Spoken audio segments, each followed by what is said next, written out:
And hello, everyone. Welcome to episode 11 of the Master and Apprentice Show. I am Gary, and I am joined by, As always, Jacob. hello, Jacob. How are you today? Oh, I'm doing wonderful. Nothing quite like a day where we can do a podcast, you know. One of Yeah, 11. There will be a lot more too. that's right. Even better. That's right. We're going to keep going with these, baby. Let's keep doing them. So, all right. So we're going to get right to it because we have a few things to talk about today. We actually last minute this morning um, readjusted our schedule for the show a little bit because some breaking news hit a day or two ago, Mm. and we'll cover that. And then we're going to talk about the Mandalorian and Grogu trailer. We did some screenshots like we did with Andor season two. So we're going to have some fun with those. And we've got a fun little exercise. I'm not going to clue you all in yet what we're going to be doing here, but we'll introduce that. And I have a trivia question for Jacob at the end. So we have a Heck yeah. jam-packed Master and Apprentice show for everyone today. So let's get started. So I think a couple days ago here, the news broke that it hasn't officially been announced yet, but apparently it will be by the end of the month that Kathleen Kennedy is going to retire from her position as president of LucasFilm and Mhm. that her replacement will actually be two people. Will actually be number one, Dave Filoni, which fans have been clamoring for him to take over. But he's going to be joined by a lady, and I'm not familiar with her. Her name is Lynwen Brennan, and her Yep. current title is President and General Manager of Lucasfilm Business. I don't know what that means. I don't know what that entails. I didn't take the time to go look and Mhm. do a real deep dive to see exactly what she does. But obviously, I think what fans are really talking about is the fact that Dave Filoni is going to be there Yep. as at least half of this management team. So, Jacob, why don't you give your thoughts on how you feel about this, what you think this means for the franchise going forward, and I'll throw in and put in some of my own ideas too. So go ahead. Sure thing. So, firstly, I do kind of like the idea that they're getting at here. I think having two people step into this role is going to make for a lot better decision making, and in general is going to hopefully increase Star Wars like viewership as well as like creative liberty. One of the comments I saw is that because Dave Filoni doesn't have a ton of executive experience, he's not like, I mean, he's been very good on the creative side and being able to come up with projects, but in terms of making executive decisions for like a corporation, wouldn't be as educated in that. So I think bringing in Linwin to kind of have that expertise allows, what would be a job that requires one person to divvy them up a little bit better so that we have two people that are better in their respective fields doing the position of one job to hopefully make it better.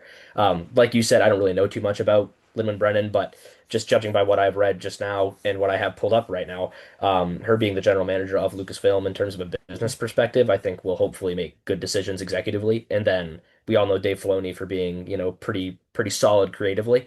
So I think him being able to step into to that position without having to be as responsible maybe for some of the executive decisions would really boost Star Wars forward in terms of having that be a productive position and making some really cool projects for us to view. So I'm really excited for this position and kind of seeing what it happens with it.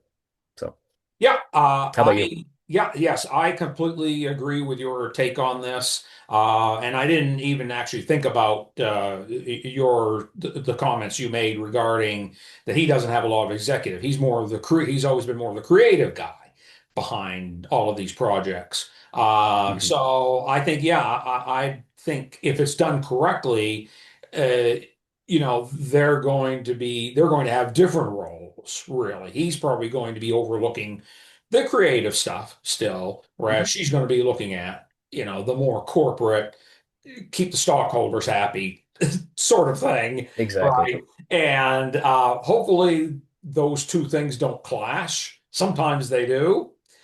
Sometimes creative doesn't necessarily mesh with, what the money-making corporation wants.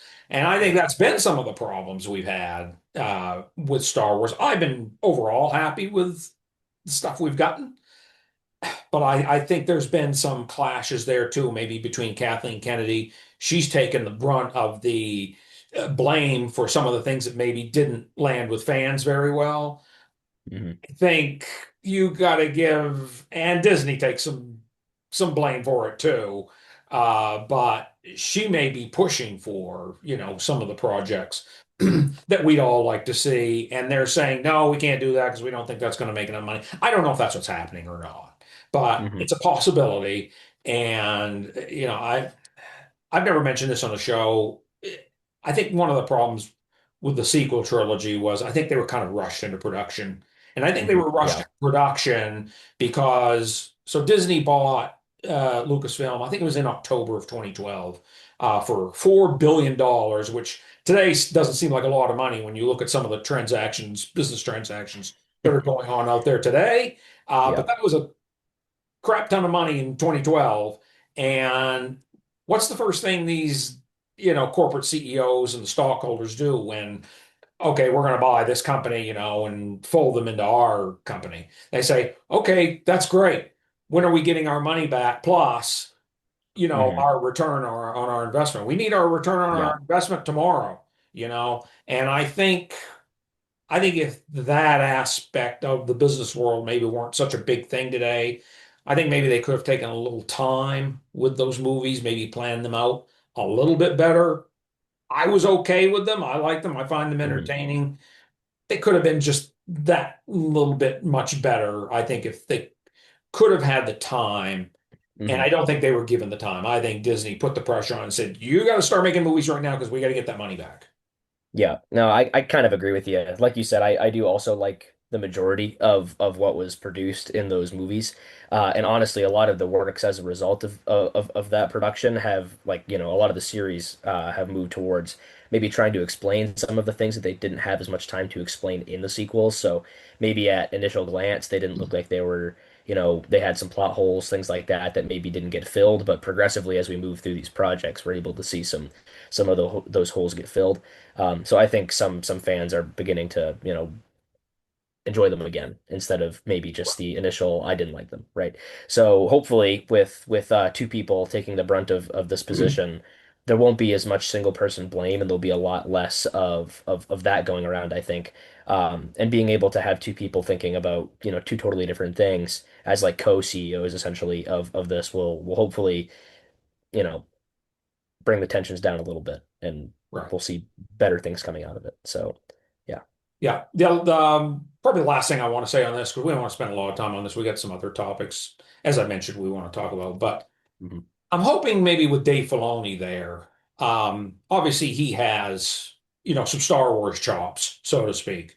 Oh yeah. I think pretty much everything he's done has been pretty much well liked. Some people had some problems with Ahsoka, but okay. I think overall it I was liked good. Ahsoka a I love it. lot, I love it. actually. And Yeah. maybe he's got some of that. I don't know if gravitas is the correct word or not. Maybe he will be able to go to the people in charge at Disney and maybe convince them, hey, some of these projects that maybe you rejected in the past or were hesitant to make, let's do this. Let's take this angle and do it this way. Hmm. Maybe we'll get that Dawn of the Jedi movie after all. Maybe James Mangold will be attached to it. Maybe someone else will be attached to it as director. Yeah. Maybe we'll get he really likes the Mandalorian stuff. Maybe we'll get that old Mandalorian war stuff, from 1,000 years back. Hmm. When the I doubt Mandalorian. this will happen, but it would be really cool if we got those Clone I mean, I would Wars love to arcs see that. Yeah, that didn't yeah, and come that up. could intertwine with the rule of two stuff with the Mhm. Sith in a way. So yeah, maybe we get to see Tar Vizsla and Yeah. and the people who surrounded him and who followed him, and they battled the Jedi, and they may have been in league with the Sith too. So that's Hmm. how that maybe But we that never all know phases until in that and out. project comes out. Yes, yes, exactly. So, Maybe he's got the chops and the gravitas behind him to be able to go to the execs there and say, "Hey, I think we can do this. I think it'll make you money, and I think it'll be loved by the fans too." hmm. Yeah, We'll he's see. definitely like I don't- I'm not sure how to put it, but he's like a fan's fan, you know what I mean? Like he really like he's always advocating for what people want to see, Right. right? And I think I can't remember if George Lucas said this about him, but I mean he's definitely the next George Lucas when it comes to like thinking about what Star Wars is going to be and where it's going. So I would like to see some of that creative liberty get taken seriously on the Disney side. And because he is so in line with what the fans want, I think he would be able to make them a lot more money if he's able to take opinions that have been said about, X project, and then make more of that or make less of a certain thing. Right. I think he has a lot more ability to hopefully now make those decisions, whereas maybe Kathleen Kennedy didn't. So yeah, we'll see. But Yeah, right. it's all Exactly. hopeful. So, So okay. So, like I said, this hasn't been officially announced yet, but it sounds like it's going to happen probably by the end of the month, in the next couple of weeks or something. Something official is going to come out here. And I think the fact is her contract is up. And I wanted to look up her age before we did the show too. I mean, she's getting up there. I think she's still in good health, and she's still mentally acute and so forth. mhm. But I mean, she's been doing this for more years than we can count. I Uh, just looked it up. She's 72. she is. I knew she had to have been in her 70s, and didn't she? Wasn't she executive producer on at least one of the Indiana Jones movies?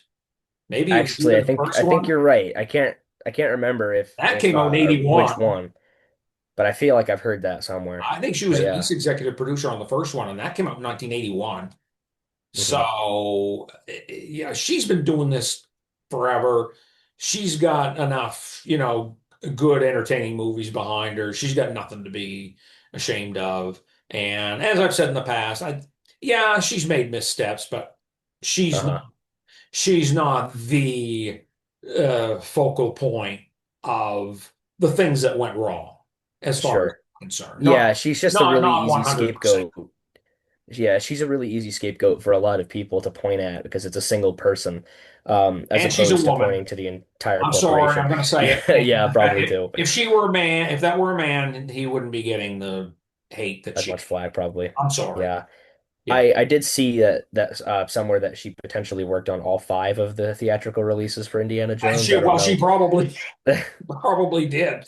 Yeah. So, So I'm yeah, not sure what her position was on that, if it was the same every time, but that's a right. pretty impressive feat too, to say you've worked on all those movies as well, because She's personally got, yeah, I like those movies a lot. Like yeah, it's very, yeah, it gives me Star Wars vibes, probably because it's Harrison Ford too, but just the the action adventure type film, that's my favorite stuff to go see in theaters easily. exactly. So, and she's done a great job on that too. If she I can't remember, like I said, what her position was, but if it was, high up there, just kudos. That's all I have to say.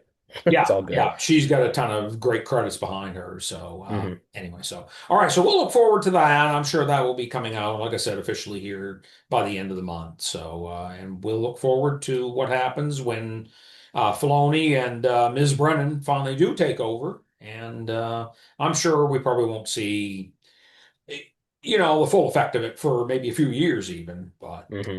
you know, Yeah, I wouldn't expect this to make like a huge wave right away. yeah, I mean, the fact that it's making news right now is probably the biggest news we'll see about it in some time. right. Unless, something about projects, like the variety of them, or something about project quality or something like that makes a huge headline. I think that's when we'd see it again, because it would be something about, management transition that all of a sudden it gets blamed for something. Right. I think we would see it then if we see like a huge impact of this transition having occurred. But until then, I probably won't expect to see this in my newsfeed for quite a while again. Exactly, exactly. So, okay. So the next thing we want to talk about, we want to do the Mandalorian Grogu trailer. I can't remember, that came out a few months ago, didn't it? Back in October or November or something. So it's been a while, but we wanted to talk about it. And like we did with Andor season 2, we got some screenshots for all of you today. Oh So yeah, you want to dive right into those? Let's get right into it. sure. Let's All go right. straight for it. All right. So like I said, I tested this out earlier, and these are in kind of well, they are in chronological order how they appear. Let me know if you can see it on your end there, Jacob. Yep, I got you. Okay, so it looks like he's got a new Razor Crest here. Yes. So I actually just watched a trailer breakdown not that much longer ago, just to kind of see if I had forgotten anything, because it had been a long time since I've actually seen this trailer on my feed. Right. And yeah, so this is a really cool opportunity to bring it back. And one of the bigger reasons for this too, because Din is taking on those Republic jobs or, being a bounty hunter for the Republic now, how could he possibly do that in the Naboo starfighter that he had? Like he couldn't take anybody alive or dead actually. Like he would have to do something to transport whatever he needs because it's such a slim ship. It can just carry him and Grogu and that's it. Right. So I think this is a good change. The Razor Crest was always his ship, and for him to get it back, I think that's a very, iconic moment for him, hopefully. I don't know how they're going to go about explaining how he got it back, if it's just a newer model or if somebody built it for him or what. But I am excited to see how he does get it back. I also like how shiny it is in this picture. This has got to be the shiniest I think it's ever been. Definitely wasn't sparkling like this when we saw it in the first couple seasons. Um, This is the same color as the N1 starfighters. Now he repainted his, in this chrome like mhm. when he and Pelimotha hot rodded it up. But Yeah. that's interesting. That is the same shade of yellow as the N1 starfighters. It is. It also kind of looks like it, like the shape of it, just like the A way the paint little, is yeah. structured, it kind of looks like it too. Now, I doubt he found a way to construct that ship into a Razor Crest because I No, just feel like that's not going to happen. There's no no, way. They're totally different. But at least it's paying homage to the time that he had with it because it was, a sizable amount of time that he used that. Um, so yeah, I think this will be an exciting thing for him to get back, and it really gives him the opportunity to take on this bounty hunting role again in a little bit more of a serious fashion because he really hadn't had much to do with that ever since what season one. I mean, he pretty much stopped that right after that when he found his last real target was Grogu, and they've been doing a bunch of different things between then and there. So this is kind of his call back to start doing that again. But he's doing it for good, him being able to take just Republic contracts and doing that stuff is going to help bring down the Empire even more. And I think that could be where this trailer is pointing to as well, because there's, a bunch of Imperial shots that we'll get into later as well. But so I think in general, this is a really good thing for us to see again. okay, I got to do it. It's going to sound horrible, but Go for it. I can bring you in warm or I can bring you in cold. There we go. That That's was it right that there. was that was That was terrible. basically that was basically Din Djarin, actually. I That couldn't I was couldn't him. hear any Yeah, difference. yeah. That was terrible. But I can't because there weren't really any words at all in the trailer. We'll talk about the one set of words that was there spoken, was which was pretty no, funny. except right at the end, and we'll get to that. There's a fun little moment right at the end, but Yeah. there was no dialogue from anyone in the Hmm. trailer. Yeah, which to me made it a little hard to piece together what the plot of this movie is really going to be, just straight off of a trailer perspective. And I think that's intentional. I think they I was wanted to going to show say, us a lot of action shots and a lot of cool items to like chew on, but nothing to really give away any sort of plot other than what we can theorize alone. But it would be kind of cool if we heard that line again because that is such an iconic thing from him. I think that's what made fans fall in love I with the I series got in a the first feeling he's going place. to say it. I got a Oh, feeling. I do too. Yeah, yeah. Because season one, when when I first started watching this show, I was impressed like immediately. This was one of the best Star Wars projects, and I still think it is like, at least top three Star Wars projects for me to ever have come out. And really delve into this part of the cinematic universe, being after the original Skywalker saga had finished. Really cool adaptation, and I think they're going to do it justice too with this movie and show a little bit I think more so too. um, of where he's been and how it eventually connects into this big culmination movie with all of the series that have come to play so far, and all of them kind of banding forces to, probably stop Thrawn or whatever the subject about that's going to be. So this is hopefully going to start feeding us information about what that's going to look like too. Yeah, So. and I think it was John Favreau that said this. I could be wrong. He said that this is going to directly tie into season 2 of Ahsoka. Yes, yeah, I remember hearing that too, I think. I can't remember if that was him or not, but yeah, yeah, I Yeah. get what you mean for So, sure. yeah. So that would be good to see. All right. We'll Uh, move on to the next one here. Obviously, I took more screenshots than I had originally intended to, but there was a lot going on here. So we don't know what planet this is. It's kind of deserty. There is an ocean in the background, though. I just noticed that. mhm. That is an Yep. ocean. So they're looking at something here. Grogu's he's got a little telescope. Yeah, his little spyglass. He's That's looking at great. He's got his something or other. I Spy, Yeah. And It is what? cool to see him taking an active part and doing a lot of stuff because Well, in the yes, first season he was a very vulnerable little kid, right? He didn't right. really do anything other than just be in the way. But after he went and trained with Luke in the Book of Boba Fett for a little while, he came back pretty proficient and I mean even in the same show he even sedated a Rancor, which was pretty crazy. Right. So I think there's not much more he can't do. So he's definitely more a partner now than I think he ever was in the past. So I this is think cool you're for him right. to play a cool So part in I this movie. spy with my little eye. What are they looking at? What are they looking at? Well, they're looking at this. If one of these doesn't pop up for you, let me know. Nope, that one came up. All right. So yeah, so this is the shot directly after that first one that we just looked at, or that one we just looked at with him Doesn't mean using that's what they're the looking at, but I spyglass. think that's what they're trying to lead us into. I don't know. Yeah, We'll see. I think it's some classic trailer redirection stuff if I had to It could really put a be. pin in it. The only reason I say that is because Grogu's looking through like a magnifying glass, like a pirate style magnifying glass, and this is clearly a This is, binocular. So it's like this is two lenses as opposed to one. yeah, So I do think that this is something else that is being looked at some yeah, point later. But at the bare minimum, they're trying to show us that something with the Empire is coming, and Grogu or whoever else may or may not be investigating it. And it's, yeah. But I do think it has something to do a little bit with trailer redirection and trying to, push you into a certain conclusion, but maybe not tell you exactly what's happening, which right. is good. So Well, I and do and like we to know that. we know from the books and comics that this stuff is happening, that the Empire has retreated back and they're trying to, make a comeback. And it is stated, and I think it was in season 2 of The Mandalorian. Now, this is when Gina Carano was still on the show playing Cara Mhm. Dune.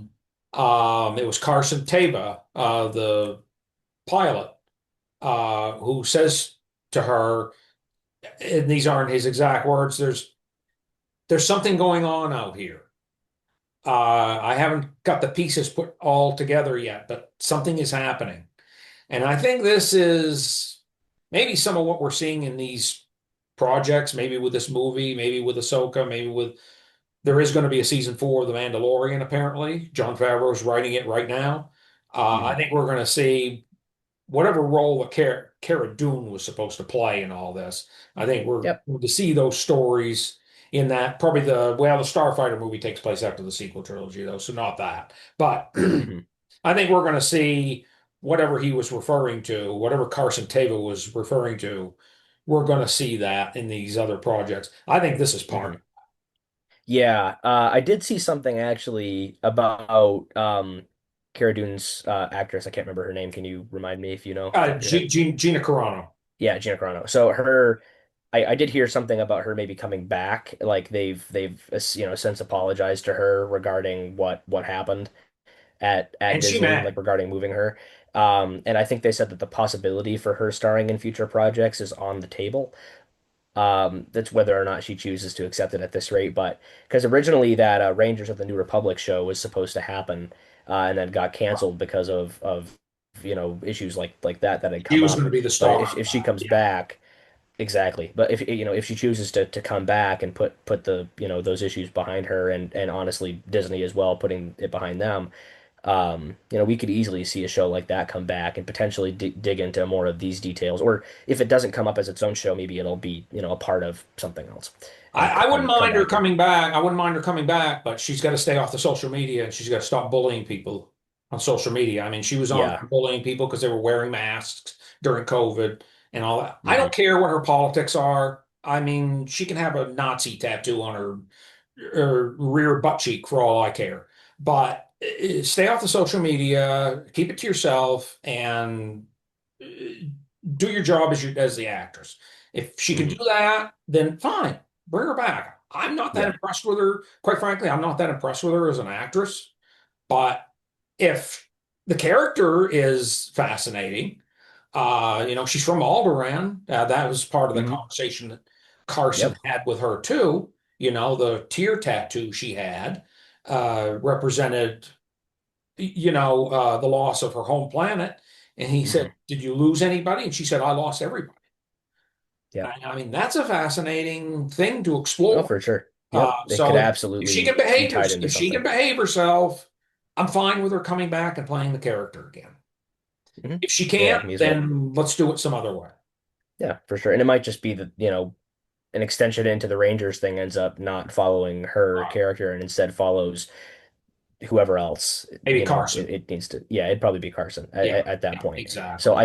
I think that would be the direction if they were to do that at all. But so yeah, this screenshot at the bare minimum could be at least talking to us a little bit about that and Yeah. seeing where Yeah, that's yeah. And moving. there's something, I mean, this is just, we don't know how big this facility is. We don't know what they're No, doing here. But what we do we see got six here? dudes in total. That's it. Yeah, okay. I almost missed the guy. I was Yep. going to say five, and then I saw we got a guy hmm back here. I almost just said five as well. I'm not even gonna lie. I saw the guy in the back and I was like, oh, he's playing hard to We get, got but six I get to know. stormtroopers just in this little part of this, whatever this facility is. So hmm something big is going on there. Very Okay, I interesting. made my stupid political statement for the day too. So let's continue on with our screenshots. So then we see looks like some kind of sewer tunnel or something. So, Yeah. ooh, look, it's an Anzellan. Uh, Yeah. wow. How I was about gonna this say guy?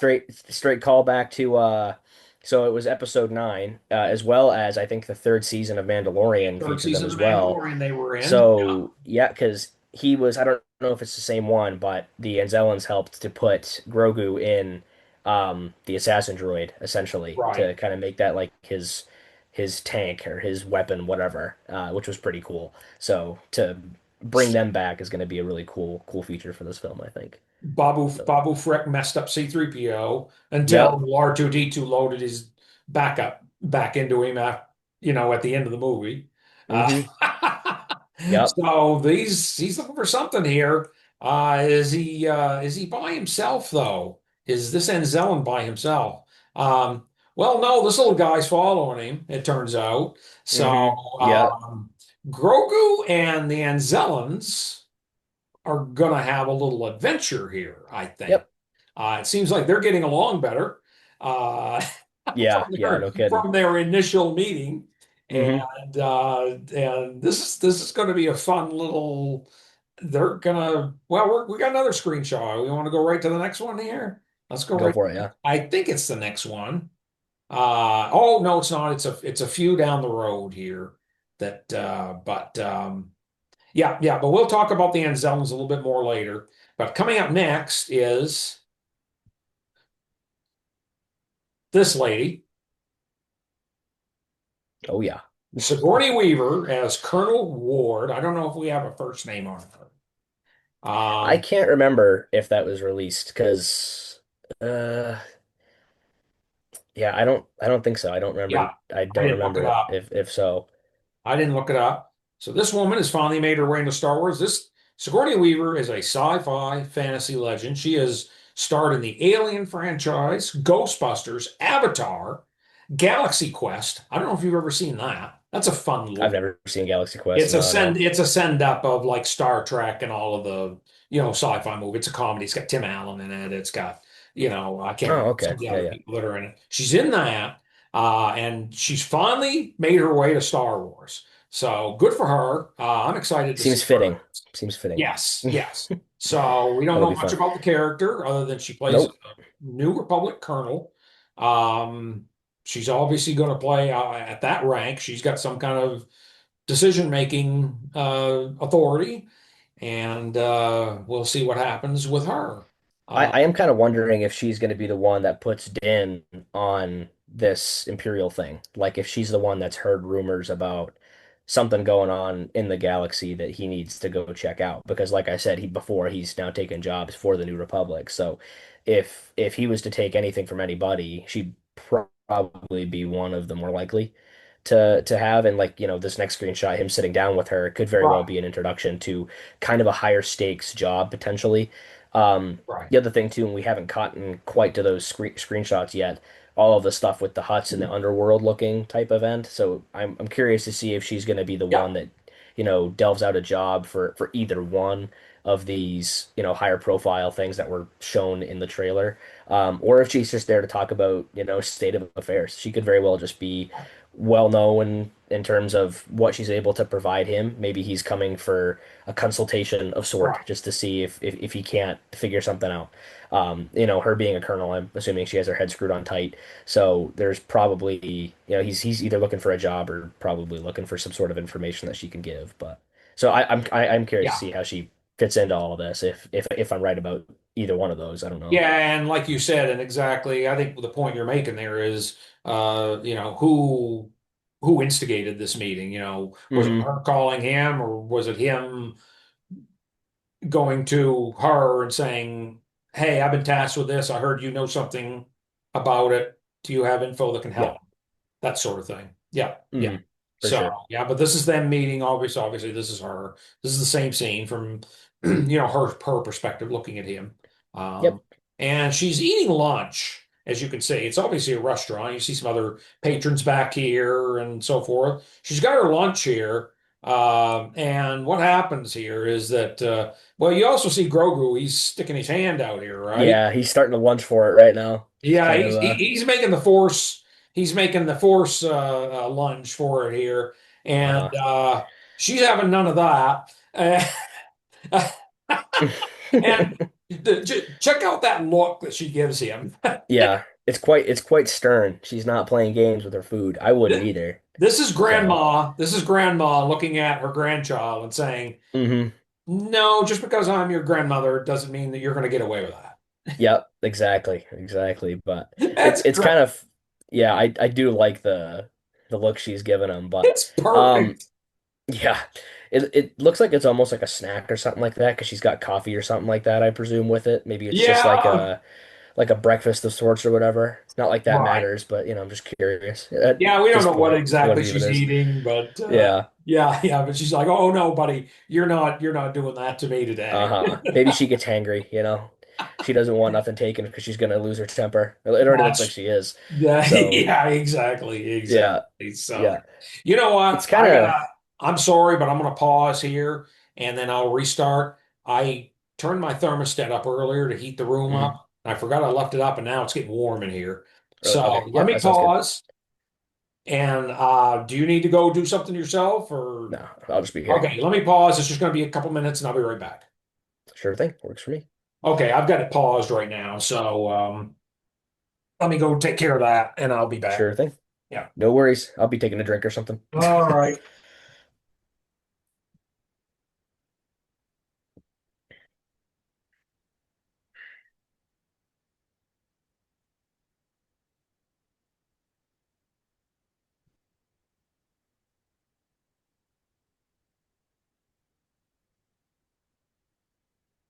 All right. I'm back.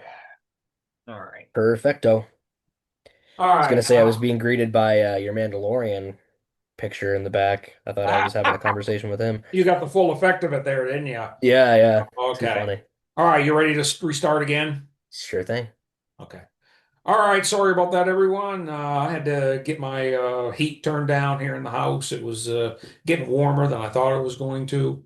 And you can still see the screenshot here, Jacob. Oh yeah, it's all Okay, I perfect. want to make sure that didn't mess that up. So, Sure. okay, One final thing I wanted to say about this one sure. actually is I'm curious if there's anything on her little pad that indicates what she was doing, but looking at it closer Ah, and closer, that just looks like a bunch of jargon. I don't, it looks like a bunch of lines and stuff like that. I don't even know if you can really good designate question. what that is, but who knows? I'm not sure if anybody's taken the time to distort the image and really read it, but it looks like Yeah, if it what if might we be a go map back? of some sorts. I don't really know, but No, you can't really see it there either. not really.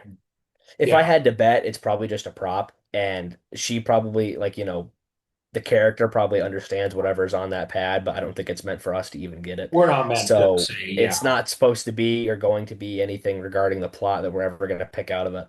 But it is kind of curious that Star Wars kind of takes that approach where it doesn't like actively tell you what's going on with stuff that you can read. And if Yeah. it does, it's going to be in Aurebesh and stuff like that that you have to translate regardless. So, very, very easy to keep, plot things like that away from the Someone will viewership. zoom in on that if they haven't already. Well, someone will zoom in on that and try to figure out what's Yeah, on there. considering I haven't seen anything about it, and people I'm assuming have already tried, they probably found nothing. But Yeah, I regardless, don't think. It's not at the right Still angle. a thing there that somebody could have pulled away. Yeah, I mean, even if you tried to distort it, it would have looked all awful, and yeah, it would have been Yeah. miserable to try to read that. So probably a good thing nobody found anything. I don't think this is the same But place. This place is darker, no, I but don't think so Mando either. gets himself Also, into just the way the bar yeah. looks different. Mando gets himself into a good old-fashioned bar fight here, it looks like. We don't know who this dude is. I didn't take a screenshot of Nope. I didn't take a screenshot of the next thing, but he goes crashing into some glasses or a table or something. We don't see Hmm. his face or anything. It's such a quick scene. It was hard to get the screenshots for this actually because the scenes were going by so quick. I had a hard time getting screenshots, to be honest. Yep. Yeah, and I mean that's the way Disney's been doing a lot of their action scenes too. It's very high pace, no Yeah, real dull moments, so it's hard to really catch a still of anything. yeah. I find the same way with most of the fights. I mean, the some of the Kenobi fights utilize that what is it, like the shaky screen kind of a method where they make it look like it's really high impact fight and stuff like that. You'd be hard pressed to find a picture out of that, considering if you pause it, it's all going to be pretty blurry. So, the fact that you got any of these at all is actually quite astonishing. So, Yeah, yeah. Filmmakers use different tricks like that. I'm gonna take a little detour into the Marvel world. If you ever watch Daredevil, especially the first three seasons that appeared on, I think it was on Netflix. It's out on Disney Plus now. But uh, he does all of his fight scenes in like dark or very dimly lit areas, hmm. and I have a feeling that if that set were fully lit, you'd be able to see all the tricks that they do to make it look like it's a real fight, you know? Yeah, a bunch of behind the scenes stuff like that. Yeah, Yeah. yeah. Otherwise, that's a perfect way to hide, exactly what they're doing. Oh yeah, for sure. We see some, I just noticed this, we see some hands over this guy. This is a dude here. He's hiding. Like he's Uh-huh. getting out of the way. For Do sure. you see this I'm guy kind of over here? curious what instigates something like this. I mean, a Right. bar fight could be anything from just a disagreement that doesn't have anything to do with the plot. I doubt it. But it could be that Mando's looking for something or someone tries to ask people about it and they don't want him to find out whatever that is and he gets into a fight or scuffle about it. And I this is the guy presume that knows, and he's not being forthcoming with the information. something like that. I mean, considering Mando's prowess and killing a lot of random things and creatures and whatnot, I seriously doubt any bar scallions are going to be um, winning against him. So I pretty sure he'll be victorious and find whatever he needs. But I do have a feeling this is probably just like a scuffle on the road to finding out some detail about something that he just needs to be or Right. whatever. So yeah, but Yeah. we'll see. I mean, it could be a lot deeper than that. Who knows? I don't really know, like you said, who these characters Or are. They hide their face really well, and yeah. or So it could be a lot less than what we think it is too. yep, it could very well just be We don't he's just know. Yeah. parked the Razor Quest, going to get a drink at the bar or whatever, and all of a sudden it's just all out brawl. Who knows? But I yeah, think I figured out who this is. I don't know if it's the same really. guy or not. There's a character in Return of the Jedi. He's in the background at Jabba's palace called a Man, Hmm. Man. Oh, okay, And I think this is either him or this is a similar guy from his species. okay, interesting. Well, that kind of makes sense if you are right, considering we do Yeah. see Huts in this trailer. Um, So who knows? Maybe he survived and came along and is here now. Or like you said, same species, different character. But I'm curious to see what role it's going to play. I really don't know. Um, Coming out of a vat looking thing, I guess. I don't really know what that's supposed to be or the purpose of this shot to see what it's going to be doing. But I guess we'll just have to watch and find Yeah. out when we get there. He's in the background, so it's hard to find good um, pictures of him. Um, I kind of wanted to find one to kind of show you that I think I think this is either him, the very same guy, or it's so let me see if I can share this. You find one? That's an action. Okay. Oh yeah, yeah, That's I an could see action that. figure. Yeah, that's an action Yep. figure, but it does kind of look like him in a way. Yeah. No, yeah, I agree, especially the way We'll the see. top of the head is shaped actually. So who knows? Yeah, I mean, like you said, it could very well be the same character at Jabba's palace. Was Yeah. he also on Jabba's barge? I don't know if that was if he was there or not, but regardless, I don't know. if he I was, he love must have looking. I'm at the just been a point. survivor. I'm at the point. I've watched these movies and TV shows so much now. I'm at the point where I kind of am able to look in the background, because I know what's going on in the foreground. Oh I yeah, obviously I haven't at this noticed point. him in Jabba's on the bar on the sail barge, but Hmm. I know he's in his palace. So Okay, yeah, yeah, yeah. interesting. Well, either So way, it could be a callback to the character or a callback to the species, but that's a pretty or cool mention. right. I think that's after I took a second look at it today, I said, "Oh, I think that's a man-man." Hmm. So yeah, Well, fine. that's the name of the species, I think actually. So Yeah. Oh. so then the next thing we see, this little guy learned to swim somewhere along the way, or maybe he already knew how to swim. I don't Yeah, I have a feeling that this is either so we see them um in like those tunnels or whatever, like one of the screenshots you had just pulled up. I'm with the curious, Anselm. yeah, with the Anzellan, I am kind of curious, like one, how they got there. So it's very possible that there's an access pipe under the water or something like that, and they, in order to get to that tunnel for whatever it is, Yeah, he might have to swim, or he might be swimming in the pipe system or whatever it is. Who knows? yeah. Um, I do think that this sequence is related to that though. And part of me thinks that the way that this trailer is structured, maybe it's leading me to believe this, but the stuff in the pipes might be below that Imperial base that we saw in that binoculars Good point. picture that you showed. So maybe they're trying to infiltrate it and find, maybe a captive or a piece of information. I doubt they're going to try to take the whole thing down. We have nothing to really prove that yet, at least in terms of the trailer and what's happening with that. But it's very possible it's an infiltration mission to get something that is useful to the Republic and could very well be what that colonel is trying to tell them. But Yeah, I'm just kind of trying to piece things together. This is just a theory. Absolutely no idea if that's going to be right. It very well could just be that the trailer is trying to make us believe that or something along those lines. But I mean, until it comes out or we get another trailer, I guess we'll never really know right. about that. But I think this could be a connection to that. I But think you're right about that. considering how much he learned with Luke in terms of agility and all that stuff, I'm not surprised that swimming was brought up in that, at least somewhat. So, Yeah, there was water on that planet too, so he must have learned yeah, to swim pr- at you least a know, little bit. something off screen, but regardless, I mean, he's either known how to do that Okay. forever or picked it up when he was training with either Din or Luke. So, Yeah, but absolutely. So, definitely proud of my man so then learning stuff. the next screenshot I took,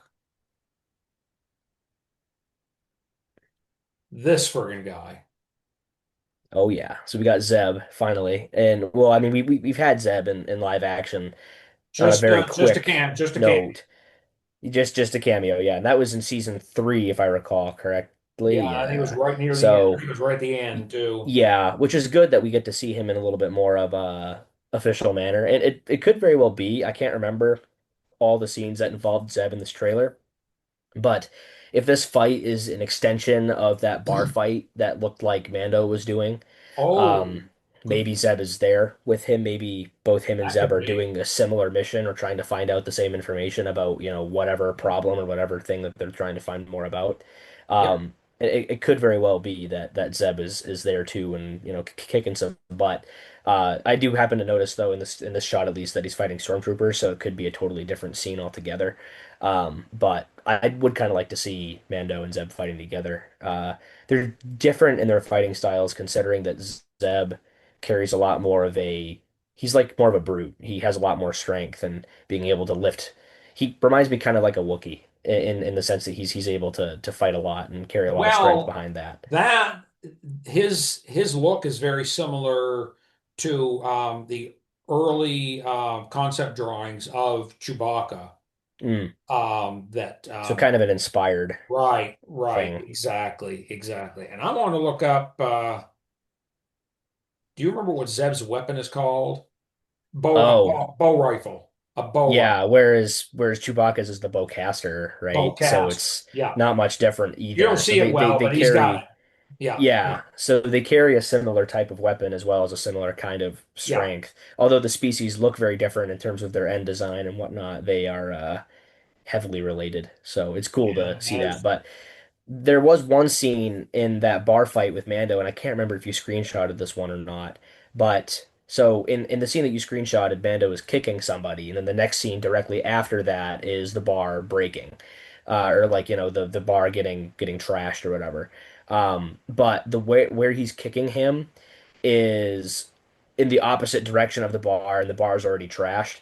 So that means Mando is throwing somebody into the bar, or someone is throwing somebody into the bar and breaking it. Because I don't know if Mando has the strength to throw, Oh, this guy or true. whatever character across the bar and into all that stuff to break it because like I said in this scene it's already broken.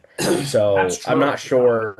sure if Zeb is by chance with him doing Could this, and be. that's kind of what led me into saying that in the first place because Zeb definitely has that strength and ability to, launch somebody over the bar and break a bunch of stuff. And I don't think we've seen Mando do something like that quite yet because that does require a lot of You strength, and he is just a guy. you do not want to mess with Garazeb Aurelios, let me tell you. That's for sure. So I do have kind of a sneaky suspicion that Zeb may or may not be in that fight as He well, maybe even teams though up he's with fighting Mandalorian. stormtroopers here. So it could be that Zeb's along the way for a lot of this movie, actually, and he's present for a lot more That'd scenes be than I think great. he's I'd given love to credit see for him. here. And I mean, we've talked about this too with Ahsoka. We said Ahsoka felt very much like a Rebels, like an additional season to Rebels, and Zeb wasn't really present in any of that really. No, he got So mentioned, but being able to, yeah, he was mentioned, but having him be able to show face and maybe a little bit more of a presence in this movie or maybe future seasons of these shows, um, continues that feeling of Rebels and, yep, includes every character that's still alive as opposed to just, some of the core cast sure, excluding Zeb. sure. So it would be really cool if we got to see him a lot more in this And as movie you outside of pointed just out, this. as you pointed out, he's doing his favorite thing, busting some buckets. Yeah, busting buckets. So yeah, I think most of the fight scenes, I hope we'll have him. I'd like to see that in Yeah. live action. But So I mentioned this earlier, but here's Grogu with some more of his friends. Oh And I yeah, think, yeah. yeah, the Enzellans are going to play a big role, I think, I in think they are too. too. They're very intelligent in the Yeah, way that they operate. I have a feeling because I think Mando can understand them, even though we can't. So it's going to be a lot of kind of what like C-3PO does with translation and whatnot. If I recall, I think Mando said he understood them. I can't yeah, remember if that was the case or not. But so yeah, I have a feeling that they might inspire a lot yeah, of the plans, at least in this yeah. movie. Um, with whatever they're doing in those tunnels, with whatever they're going to do here, and as well as them having a part in Grogu's little contraption for his little war machine type situation. Yeah, I do have a feeling that the Anzellans are going to be playing a pretty big role, at least in terms of yeah, strategizing. They are a smart species. They do have the capabilities for that. So. yeah, I think that's probably where they'll make their most mark in yeah, this movie. yeah. And they're going to have a Don't know what that's going to be, but big team up with our baby here. So hmm yeah, that's going to be yeah, also kind of hard to tell where they are. This planet doesn't look familiar, but it's also very blurred out. And I can't even remember, even in the shot, it didn't look very obvious in the trailer anyways. But it looks kind of deserty, maybe a little rocky. I don't know if this is a planet that we've seen. It could very well be the same planet that Stormtrooper base was on because that looked could be. kind of sandy and rocky and whatnot, but I really don't know. Yeah, yeah. But It's hard to tell. It's hard to tell. like Uh, I mentioned before, with the lack of words in this trailer, there isn't really much to chew on in terms of being able to predict a plot or really any of that. It's very, flashy. It shows you a lot of cool stuff, but it doesn't really give you a lot to chew on or go off of for, any of that. But except for this is pretty cool. yeah. The next thing we saw was a very buff Hut. Uh-huh. And this has been confirmed to be Rhoda, hmm Jabba's son, who, as a little bitty baby, was rescued by. Ahsoka Tano and Anakin Yep. Skywalker in back in way back in 2008 in the Clone Wars Oh movie. yeah, Clone Wars movie. Yeah, And that's so here actually we one are, we're of. bringing it back around. Here's Rada making a Oh reappearance. yeah. Exactly. And I mean the Clone Wars was really good at being able to establish the Hutts in a little bit more detail Yep. because really hadn't seen them much before except for I mean we saw them the first time obviously in the original trilogy with Jabba, but we didn't get to know anything about what the Hutts really are and what they stand for outside of just being a part of a crime syndicate kind of a thing. Right. So to see him here, you know, we saw him as a baby. Doesn't take Hutts very long to grow up, it would seem. Apparently I mean, not. because that I think I'm trying to think how many years ago that would have been timeline wise, but not terribly long. I So let me mean, see here. Let me see here. So 22. This is about 31. This is about 35 or 36 years yeah, I after just had a feeling the that Clone Wars. Hutts aged like more slowly, like they lived longer, but maybe they don't. I guess we never really learned what many of the life expectancies were of any of them. We don't on a I lot don't. of the So alien. Yeah. maybe they do age similar to us, where being 30 years old puts you at about, not this size, but older. Well, and they So live a while though, because I think Jabba's 300 or 400, I think, when he dies. And I think the yeah, life expectancy is considered even longer than that, except, yeah, because he was murdered. Like it wasn't really a natural occurring death. It was not that way at all. And I yeah, mean, your life the way expect he was indulging food and living his best life, it looked like he was a pretty decently middle-aged hut, maybe. So I don't know. I wouldn't have expected him to live not much longer after. I mean, he he doubled in probably would have size lived just longer. between A New Hope and Return of the Jedi. No, I And know. I Well, mean, yeah, I he don't know. especially doubled in size if you take into account A New Hope's human actor that played him first, and then moved into Right, a slug. So if you take that into account, he like tripled in size actually. right. He, yeah, I mean, he probably didn't have much longer anyway, like you said, the way he was eating and drinking. But then Yeah, he you have a really, you know, pissed off princess in a metal bikini choke you with the chain. yeah, That's really going to shorten your life expectancy. exactly. So who knows? But maybe the Hutts they live a long time, but they accelerate quickly in terms of Yeah, aging. He could also just be, considering how strong he is. If you know people my age and their obsession with the gym and stuff like that. A lot of people that are in their like, human 20s are getting pretty jacked. So right. if that is, also an inspiration for Huts to when they're on their younger side of growing, maybe they also hit the gym and go crazy. And Yeah, take dieting somewhat seriously. I mean, for a rather slug-like family that's quite rotund, he's actually quite slim. If you look at him, I mean, he's really he not is. all Yeah, that big. He's a very muscular hut. yeah. So, and it could very well be because he is in a fighting ring that he has also partook in maybe some of the fighting and has trained and gotten good at it himself. It maybe isn't just a ringleader. Who knows? But Right.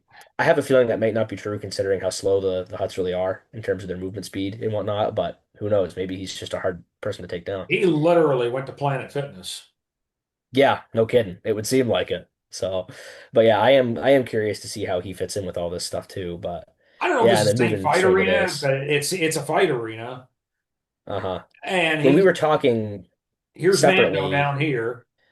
yeah, it kind of sneaking through it somewhat, but they already see him. So not really too much of a it's not really a sneaking mission. It looks like he's making quite the rough and Yeah, tumble. these are some gigantic droids. This one, I didn't Yeah. take a screenshot of it, but this guy actually fires his rockets at him in Hmm. this direction. Uh, Yeah. and there's a big explosion. So Um, his approach is quite abrupt, it would seem, and not super under the radar. yeah, this looks So like maybe the entryway to that fight arena. I don't know. And these guys are guarding the thing. I have no idea. We don't know anything. So yeah, I was gonna say earlier too, this looked kind of like Now Hutta to me, but I don't know if that's the case in terms of like planet location. I was remembering slightly in that Quinlan Voss and Obi-Wan Kenobi arc and the Clone Wars when they were going through and Right. they came face to face with the Mama Hutt, which I can't remember her name off the top of my head, I but don't remember her name. She was um cool as all hell. yeah, she was really cool.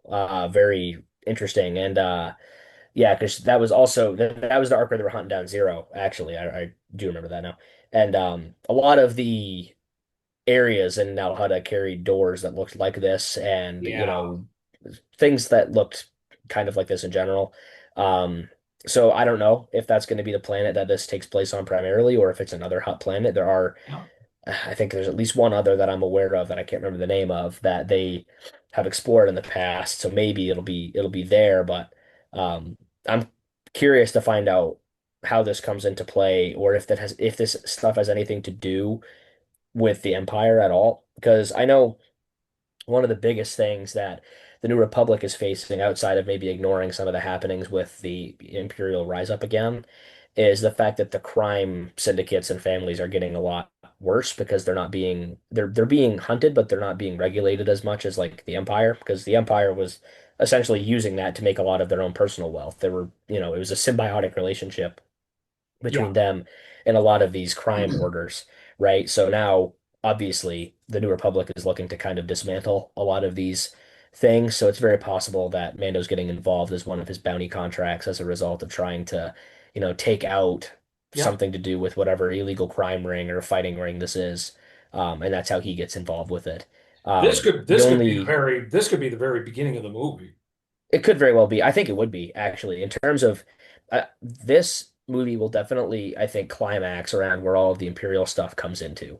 I think the Right. primary goal of this, especially with what we were told about this being a pivotal step in moving towards this big cinematic universe climactic movie, is, if it's going to set that stuff up, it's probably going to have to focus a lot more on the Empire and a lot less on Mando's side quests, right? And if this ends up being a Sure. side quest, this might be we might the opening scene of this might literally just be him doing a contract that happens to be him on this planet, right? So this Yeah. might even be a shot within the first 10 minutes of the movie of establishing this is where he's been.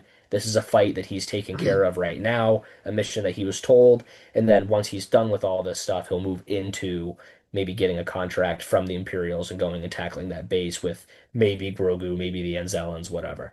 Yeah. But Yeah. I have a feeling that this is not a late game scene. But Yeah. either way, I think you're really absolutely cool. right about that. Yeah. Yeah. Again, on that note, I think I probably took more screenshots of the fight arena than anything else. We haven't seen this guy before, but he looks mean. No, very, very unique little reptile looking thing.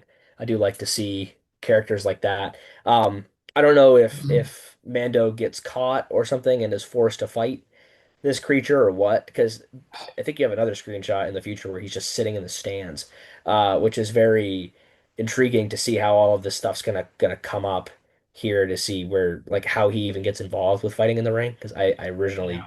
Well, I didn't think look like he was this supposed to. guy, So this guy, I think is fighting this guy. And Mando is sitting in the okay, stands somewhere here. I didn't take a screenshot of that, but maybe he that is is, sitting yeah, in the yeah. stands here somewhere. So he's watching Hmm. all of this. So Okay. Yeah, yeah, yeah. he gets That in makes sense. there. He must have to meet with somebody here. I think this is the beginning of the movie. I think this is the Yeah. very beginning. I think he has to get in here. He has to meet with somebody, get some information. That then leads him to the next thing, which leads him to the next thing. I mean, that's Hmm. how these movies work. So Yeah, usually. that's how all movies work. So Yeah, exactly. And that way too, that would mean that a lot of the trailer wasn't really exposing much of the actual plot of this movie, which I think is what they're trying to do as well. They were trying to probably throw us a lot of red herrings that would get people thinking that the main part of this movie would have been about whatever hut ring this is. yeah, Um, so and just like a lot of TV shows too, when they're giving trailers about their series, they tend to include episodes from the front half of the show and include a lot less about the end, for the sake of keeping their plot under wraps and not showing too many, groundbreaking objectives, either in the cinema or just you watching stuff on Disney Plus, whatever it is. sure. Um, this is probably that. So, because I think not over half, but a good chunk, maybe a third of the trailer was this stuff. So it's kind of keeping their cards close to their chest type situation. But regardless, I'm gonna be pretty happy if this is the opening scene because you know the way I like Star Wars too. I really like the political slash underworld stuff. So being able to see a job where Mando maybe looks into the underworld a little bit more, Yeah, for the sake of the New Republic, that's going to be a pretty cool scene or a sequence of scenes, I suppose. So I'll be yeah, excited for this one. that's right. I think that's right. So the next thing we see, I didn't take. I could have maybe done a couple other screenshots here too, but I wanted to try to keep it to a minimum and keep the flow going here. But this Yeah. is obviously on that Imperial planet too, and he Hmm. he flies out of there. I think this is after. I think this is his jetpack uh, Stream or something like stream that. here or exhaust. Yeah, he flies out of there, so he obviously sets the charge in this AT-AT walker here, and it Uh-huh. goes boom, and then the next scene, I didn't take a screenshot. It goes tumbling down a cliff in a pretty spectacular fashion. Yeah. I can imagine the screenshot wouldn't have done it justice, so I think you did the right move. Seeing Yeah, it tumble down you have to watch it. was a lot. You just have to sit there and watch it. Um, I am curious. I think we mentioned this on our own before all this, but I think this is closer, if not pretty close to the climax of the movie. Yeah, Um, like we just mentioned, with ideally the Empire taking the majority of the time of this movie, it would only make sense that this is at least closer to that moment or sequence of moments. I mean, season three ended in a pretty good note where they were able to reclaim Mandalore and take out Moff Gideon's operation. Mhm. But Gideon's operation, despite him being one of the leads of that special Imperial force, was kind of a side target. I don't think I can't remember, but I'm pretty sure nobody else knew that he was making clones of himself that were force sensitive. I'm pretty sure that was his project and his project alone, Yeah. to get that moving. So if his Imperial forces end and die off, what about all the other sectors? There were a lot of high-ranking individuals that were in that circle that we saw in season three that were all leading to bringing back, Thrawn into this big climactic fight that we'll probably get in that next movie. So if I had to guess, this might be taking down a fortress of another one of those high-ranking Imperials that got exposed, maybe. Yeah. Um, and then them telling them a little bit more about how Thrawn is even getting or coming back or something like that. So I'd kind of like to see if that's the sequence of events Right. that this is all leading to, or Yeah. if it's totally separate. It could be a totally separate thing, and I'm It'd just be a totally spitballing. separate But thing too. Yeah. but Yeah. there's quite a lot of avenues they could take to connect this to everything that we've seen thus far with Mando, Yeah. but also connecting it to that bigger scope movie that we're expecting.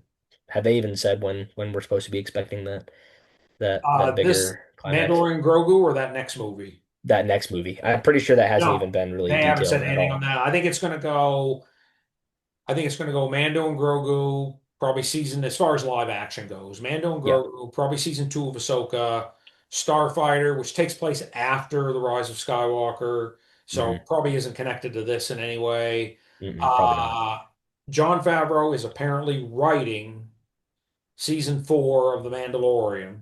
He's in the writing process right now. So that's going to be a Hmm. little ways down the road. But there is supposed to be a movie directed by Dave Filoni. I'm assuming even with his new duties, he's probably going to take the time to direct it. Yep. Yeah, I figured as well. It's going to wrap all of this stuff up. Yeah. So And yeah, I figured there might be a little bit more to build on, but yes, we'll see. So this might take us more into what happens in or what's going to happen in season four of Mando instead. Maybe a little bit yeah, less of a yeah. connection to the movie outright, but definitely a little bit more of a step forward. I So wouldn't be I am surprised. curious to see what Yeah. all of that's going to actually be, like what the purpose of infiltrating whatever I Imperial base I this wouldn't is. be surprised. I'm not expecting it either, but I wouldn't be surprised if in Mandalorian and Grogu we get a brief mention of, well, Ahsoka's stranded on that planet, Hmm. in that other galaxy, and Yeah, this because the guy named Thrawn Rebels. is back, and we got to figure out what the plan is here. Yeah, because then the New Republic is at least aware of all the stuff that's happening over there, I Right. presume. Um, yeah, because Hera's involved with it as well. So yeah, I think there Hera was will the only be. one that Hera was the only one that believed it was happening. Yep, yep. And then she found out real quick when it actually all did happen, Yeah, and Ezra came back. So there's he there's a couldn't lot convince. to digest there as well. Yeah. Considering that Ahsoka and Sabine and all of them are still stranded on that other galaxy entirely. So there's going to be a lot to digest with Ahsoka season two as well when that comes out. But Right. I am curious to see especially how all of this stuff connects, or if it even makes mention Right. of those things, especially if they're trying to tie this into some big cinematic, end game level movie or project. They're going to have to start, bringing those projects together and making mentions I to think in both of Mando them. Grogu, the more I think about it, the more I'm convinced we're going to at least get mentions of Oh yeah, Thrawn. I think so. How can we Yeah, get because Ahsoka back, et cetera, et cetera. because Mando at this point, unless he's been told about it like off screen or whatever, isn't familiar with Thrawn, I don't think, unless he was aware of that and we just Oh, don't did you know. say who did you say isn't aware of him? Mando? Thrawn isn't aware of Mando, or sorry, No, they're unaware not. They're rather. not aware. I don't think they're aware of each. So if Mando finds out something big about whatever's going on in this movie in terms of the plot point, he might have to, find himself getting introduced to at least what Thrawn was or what he stood for when he was actually, for Maybe sure that. alive. Maybe that's the information Colonel Ward gives him in that meeting. It could very well be. Hey, So there's this you know, blue guy named Thrawn, and he's going to cause us a world of hurt here. yeah, really intelligent blue guy. You'll know when you see him type situation. Yeah, yeah. Yeah, What's yeah. he look like? I You'll think know that him would when you be really see cool. him. Yeah, exactly. So yeah, there's definitely a lot of things that could be talked about in either that meeting or what the purposes of any of these Yeah, shots could be. But I do yeah, think that a lot of those things we've theorized are, good plot points for, yeah. this movie to move forward on. So we'll see if any of those end up being We'll see right. what happens. But So the next few screenshots I got didn't happen directly after this. We got the title card, and I'm going to talk about the title card, but I left it to the end. So, but after the title card, we got I called this thing a giant rat. I don't know what it's supposed to be, but uh-huh. he's screaming at, and I'll bring up the next screenshot right after this one. He's screaming at our boys here. There's Grogu. Grogu shoots some. Slime Okay, looking, whatever. so have you ever seen Independence Day? I haven't actually. You're Okay, gonna so kill me for Will that. Yeah, so that's a good movie I've heard. the aliens invade Earth, they destroy all the cities. Will Smith is a Navy pilot. Hmm. He and his squad go out and try to, do a counterattack on the on the alien spaceships. It fails miserably. Their fighters are fighting with our, Earth fighters and Yep. shooting the lasers at him. And we've already Hmm. established now that we swear on the show. So Will Smith's character says, "Oh, you did not shoot that green shit at me." So This is kind of that. This is Grogu shooting green shit at that red that giant rat. Yeah. Oh my gosh, that's too funny. And But there is an Anzellan with him, as we know. We've seen the Anzellans. And uh-huh. so here he is. Here's the Anzellan. This is after they dismiss of the giant rat. And the Hmm. Anzellan, you got to go watch the trailer to get the full effect. But the Anzellan says, "Good job, baby." Yeah. The only word said in the entire trailer is just that. It's the only dialogue we hear in that Uh-huh. entire trailer. It's Fantastic. honestly really, really, really funny. I'm glad that they chose to do it that way. I do suspect that we will probably get another trailer before this movie actually I think releases. so too. If I had to guess, that one may or may not carry words. I expect that one probably will, and not just be action shots. But who knows? They could keep the same format. But I do think it was pretty clever for like a really first like teaser for it Yep. to just be Yep. all front action and then just some funny delivery line like this just to get people excited for what's coming, but nothing really revealing quite yet. So Well, that's yeah, what but the first this was a trailer. precious moment. Yeah, that's what the Precious. first trailer for any movie is meant to do. Yeah, Meant to exactly. Just a just teaser wet to your let you whistle. know Yeah, it's happening, right? Give you a date at the end title as well, just to be like, hey, this is when you can roughly expect this project to be hitting your theater, theater near you, whatever type situation. that's So right.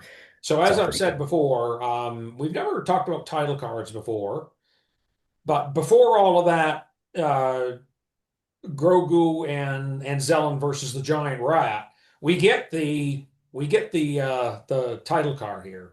And I wanted to talk about it because, and I mentioned this on our first show that we did almost 3 years ago now, 2.5 years ago. Can you believe that? Wow, It's been that's crazy. we did our That first is show in crazy. July of 2023, and Yeah. we did our little introductions. If you haven't, if anyone out there hasn't gone and seen some of our earlier episodes, It's all mirror image because I didn't know how to use Facebook Live. I didn't know you could mirror image it, or I didn't know it came out mirror imaged. So it's Hmm. terrible in that regard. But we had a nice discussion, and one of the things we discussed was our history, how we came into Star Wars. My mother was big fan of the old Flash Gordon and Buck Rogers serials that came out, in the late 1930s, early 1940s, right around the time World War II was starting. She was probably 12, 13, 14. They would come Hmm. out every week, and um, they had title cards and they had posters that looked like this. And here is one of them, Flash Gordon, played by the great Buster Crabbe. The big feature set. Look at these posters. Yeah, I can't such a remember the funny name of thing. the villain. Here's the villain. I can't remember the name of the villain in Flash Yeah, Gordon. we Amazing would never see straight. something like this again. Like No, they don't make posters like this anymore. A big feature sensation would never be said on a commercial no, or any form of media in no. the big 2020s. I wouldn't see that ever Here he again. is with his shirt ripped open, showing off those abs. Uh-huh. Here's the damsel in distress standing behind him. She's scared to death. Yep. Uh, and Very typical movie trope. I just wanted to just make the point that that is where this comes from. I mean, this shows that Star Wars goes back to these old-fashioned things like these Buck Rogers and Flash Gordon serials. You know, Hmm. for some of their inspiration, they take inspiration from many other things too. There's religious aspects to it. There's aspects taken from other classic films and movies Oh yeah, over the yeah. years. Some of George Lucas's earlier works too were also directly mentioned in some like Book of Boba Yes, Fett. Those speed racers were a direct mention of one of George's previous projects as well. So, they do the research either in terms of internally how their creators have done XYZ and let's incorporate that into Star Wars, yeah, or like you said, historical things, pop culture items, a bunch of stuff like that. Star Wars is not, yeah, a stranger to taking some, it's not even really a risk, but going through and taking inspiration from things and applying them in their own unique kind of a way. So yeah. yeah, this You this was a cool mentioned, find. yeah, you mentioned the racers. George Lucas is a big motorsports fan. Yeah. He's spotted at Formula One races all the time Oh and yeah. things like that. So that's the reason I wanted to share that and compare it to good old. I guarantee you, my mother probably watched that one right there. I Oh, guarantee. probably. Yeah, yeah. They used to come out every week. They were shorts. I don't know how long they were. They were probably Hmm. 20, 25 minutes long. They would Yeah. play before the feature movie. And I mentioned this in our first episode too. Every week they would start out with the opening crawl going up the screen, like Star Wars Hmm. does. And Really. it gave you an idea of, okay, here's what happened. Here's what's happened so far in our story. Hmm. Here's where our characters are and what dire situation they're in. Yeah. Yeah. And then it would the next episode would start up, and then of course it Hmm. would end with them in another dire situation, and Of course. Yeah. you had to Keeps go people back wanting every to week. watch and Of course it yeah. was only a Yeah. nickel to get into the movies back then, so Uh-huh. Yeah. So going in to see this wasn't like a highway that's robbery. right, Not like today. that's right. So No, okay, definitely well, I'm gonna different. stop share on that. Do you have any other thoughts on this movie before we move on? Other than I'm pretty excited for it. I Me mean, too. they haven't released a Star Wars movie in quite some time, so this is going to be a pretty good opportunity to get back into the theaters and be a Star Wars fan again in that kind Yeah, of an area. The only thing that they've released in theaters recently would be the re-releases of those movies that hit right. X decade, whatever amount of time being a Yeah, movie, right? yeah, Which is cool. That's a very cool thing. And right. because like Revenge of the Sith just had it. It's not that long ago, Last year. and Yeah. yeah, last year we watched The Phantom Menaces in theaters, I believe, We did, yeah, we did and see that. We and didn't get to see Revenge of the Sith last year, but the timing, no, just we did not. your Yeah, schedule and just bad mine just timing. didn't work out. Yeah, yeah, yeah. But Yeah, it really didn't. But regardless, so in terms of theater releases, that's really all we've had, and then pretty much anything else other than that has been, like Skeleton Crew, a bunch of really good shows, but all on Disney Plus. So right, this is right, going to be a really cool way to bring fans back to the theaters to see something. Because right. honestly, I haven't been to a movie theater to see many things in all that long. Um, The Rise of Skywalker was the it's last thing I went to the theater for. really, yeah. This I call, think I this went to go see. COVID. No, I've that's wrong. That's wrong. I went when the last James Bond movie came out. I did go to okay. the theater to see that. Yeah. Yeah. But it's like, other than going to the movies with my friends to see some, random movie that we just all thought was interesting, there's really not many reasons for me to, Yeah. push off to the theaters anymore. Most things that I want to see or watch are going to be on some streaming service that, one of the many that are out there to Right. use now. So yeah, I tend to not frequent the theaters all that much, but for a reason to get back out there and, you know, watch this movie, it's going to be a pretty exciting time. So I am looking forward to that as kind of a change of pace. So Yep. I Same think that's here. probably my biggest takeaway. Yep. Same here. It looks like it's going to be a fun. I talked about that title card. I think it's going to be like a fun old-fashioned adventure. Really. Yep. Yeah. Yep. Yeah, and Right we back. we just went through those screenshots and had some theories about what's going to happen. I would not be shocked if anything we just said there does not happen at all. I am perfectly aware that I I hate to don't tell hit you the this, money but on the our track head. record isn't that great. It's not. I was just about to say that our ability to hit something on the dime or on the No, right there on the head is just no. it's not there. So we'll see. I'd be humbly surprised. I think some of the things we mentioned about like the pacing and where things are in the movie might be right, but in terms of motivations and who's Yeah. going to be there and whatnot, I wouldn't be surprised if that's not right at all. So we'll I see. have to I have to But pause. I'm sorry, I have to pause this again. I need to take mm, a quick bathroom break. And yep, then when totally I fine. return, we will do our next topic. So be right back. I am all set. All right. Sorry about that again, folks. Had to take a little restroom break there. So our next topic, we weren't expecting to have much to talk about. And then the Mando and Grogu trailer came out, and then the Kathleen Kennedy news hit, but we're still going to do this. We said, let's do a fun little exercise. So we came up together with 10 different things. These are our favorite things in Star Wars, Oh basically. yeah. So, and to make it even more fun, we didn't tell each other our answers ahead of time. He doesn't know what's Hmm. on my sheet of paper. I don't know what he's got up on his screen. But I thought how we do this is I'll introduce each one of them. You answer first, and then I'll answer. And Sure, that works. we'll do it consistently like that. We won't try to Yeah, take turns. It's going to get confusing if we try to take sure turns, thing. doing And I this. think the good thing about doing this too is outside of us being surprised about each other's answers, it's a good way for, our viewers and stuff like that to also get to know a little bit about us. And if you guys Right. have favorites too when you're watching this and you want to put them in the comments section, I think that'd be Excellent, a great excellent thing to great say. Yes, great yes. great great opportunity to comment on whatever one of these Yeah, topics is your favorite, whether it be, movies or stuff like that. perfect. Anything is welcome. We'll take the time to read it and respond. So Absolutely. We would love it if you do that. If you want to put some of your favorite, you don't have to give us your, all 10 of them that we picked out. You can just do a few of them, or you can do all 10 of them. But give us some comments, and we'll respond to you and give you some likes and things like that. So okay, sure so thing. the first thing we came up with, Jacob, what is your favorite movie in the series?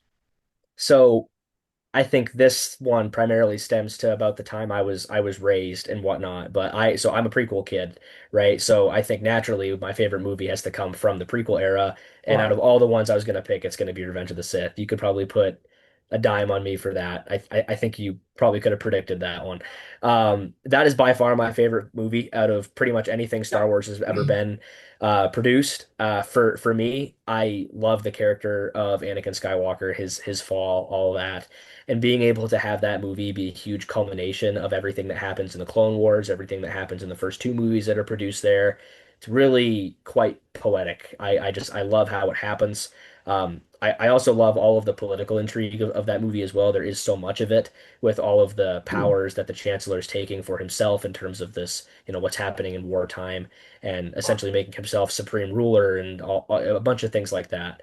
Being able to have all of those small moments move up into this pivotal moment where Order 66 happens and you get these huge epic fights too. I absolutely love the fight between Anakin and Obi-Wan. That has got to be one of the most like one of the best choreographed fights in Star Wars ever.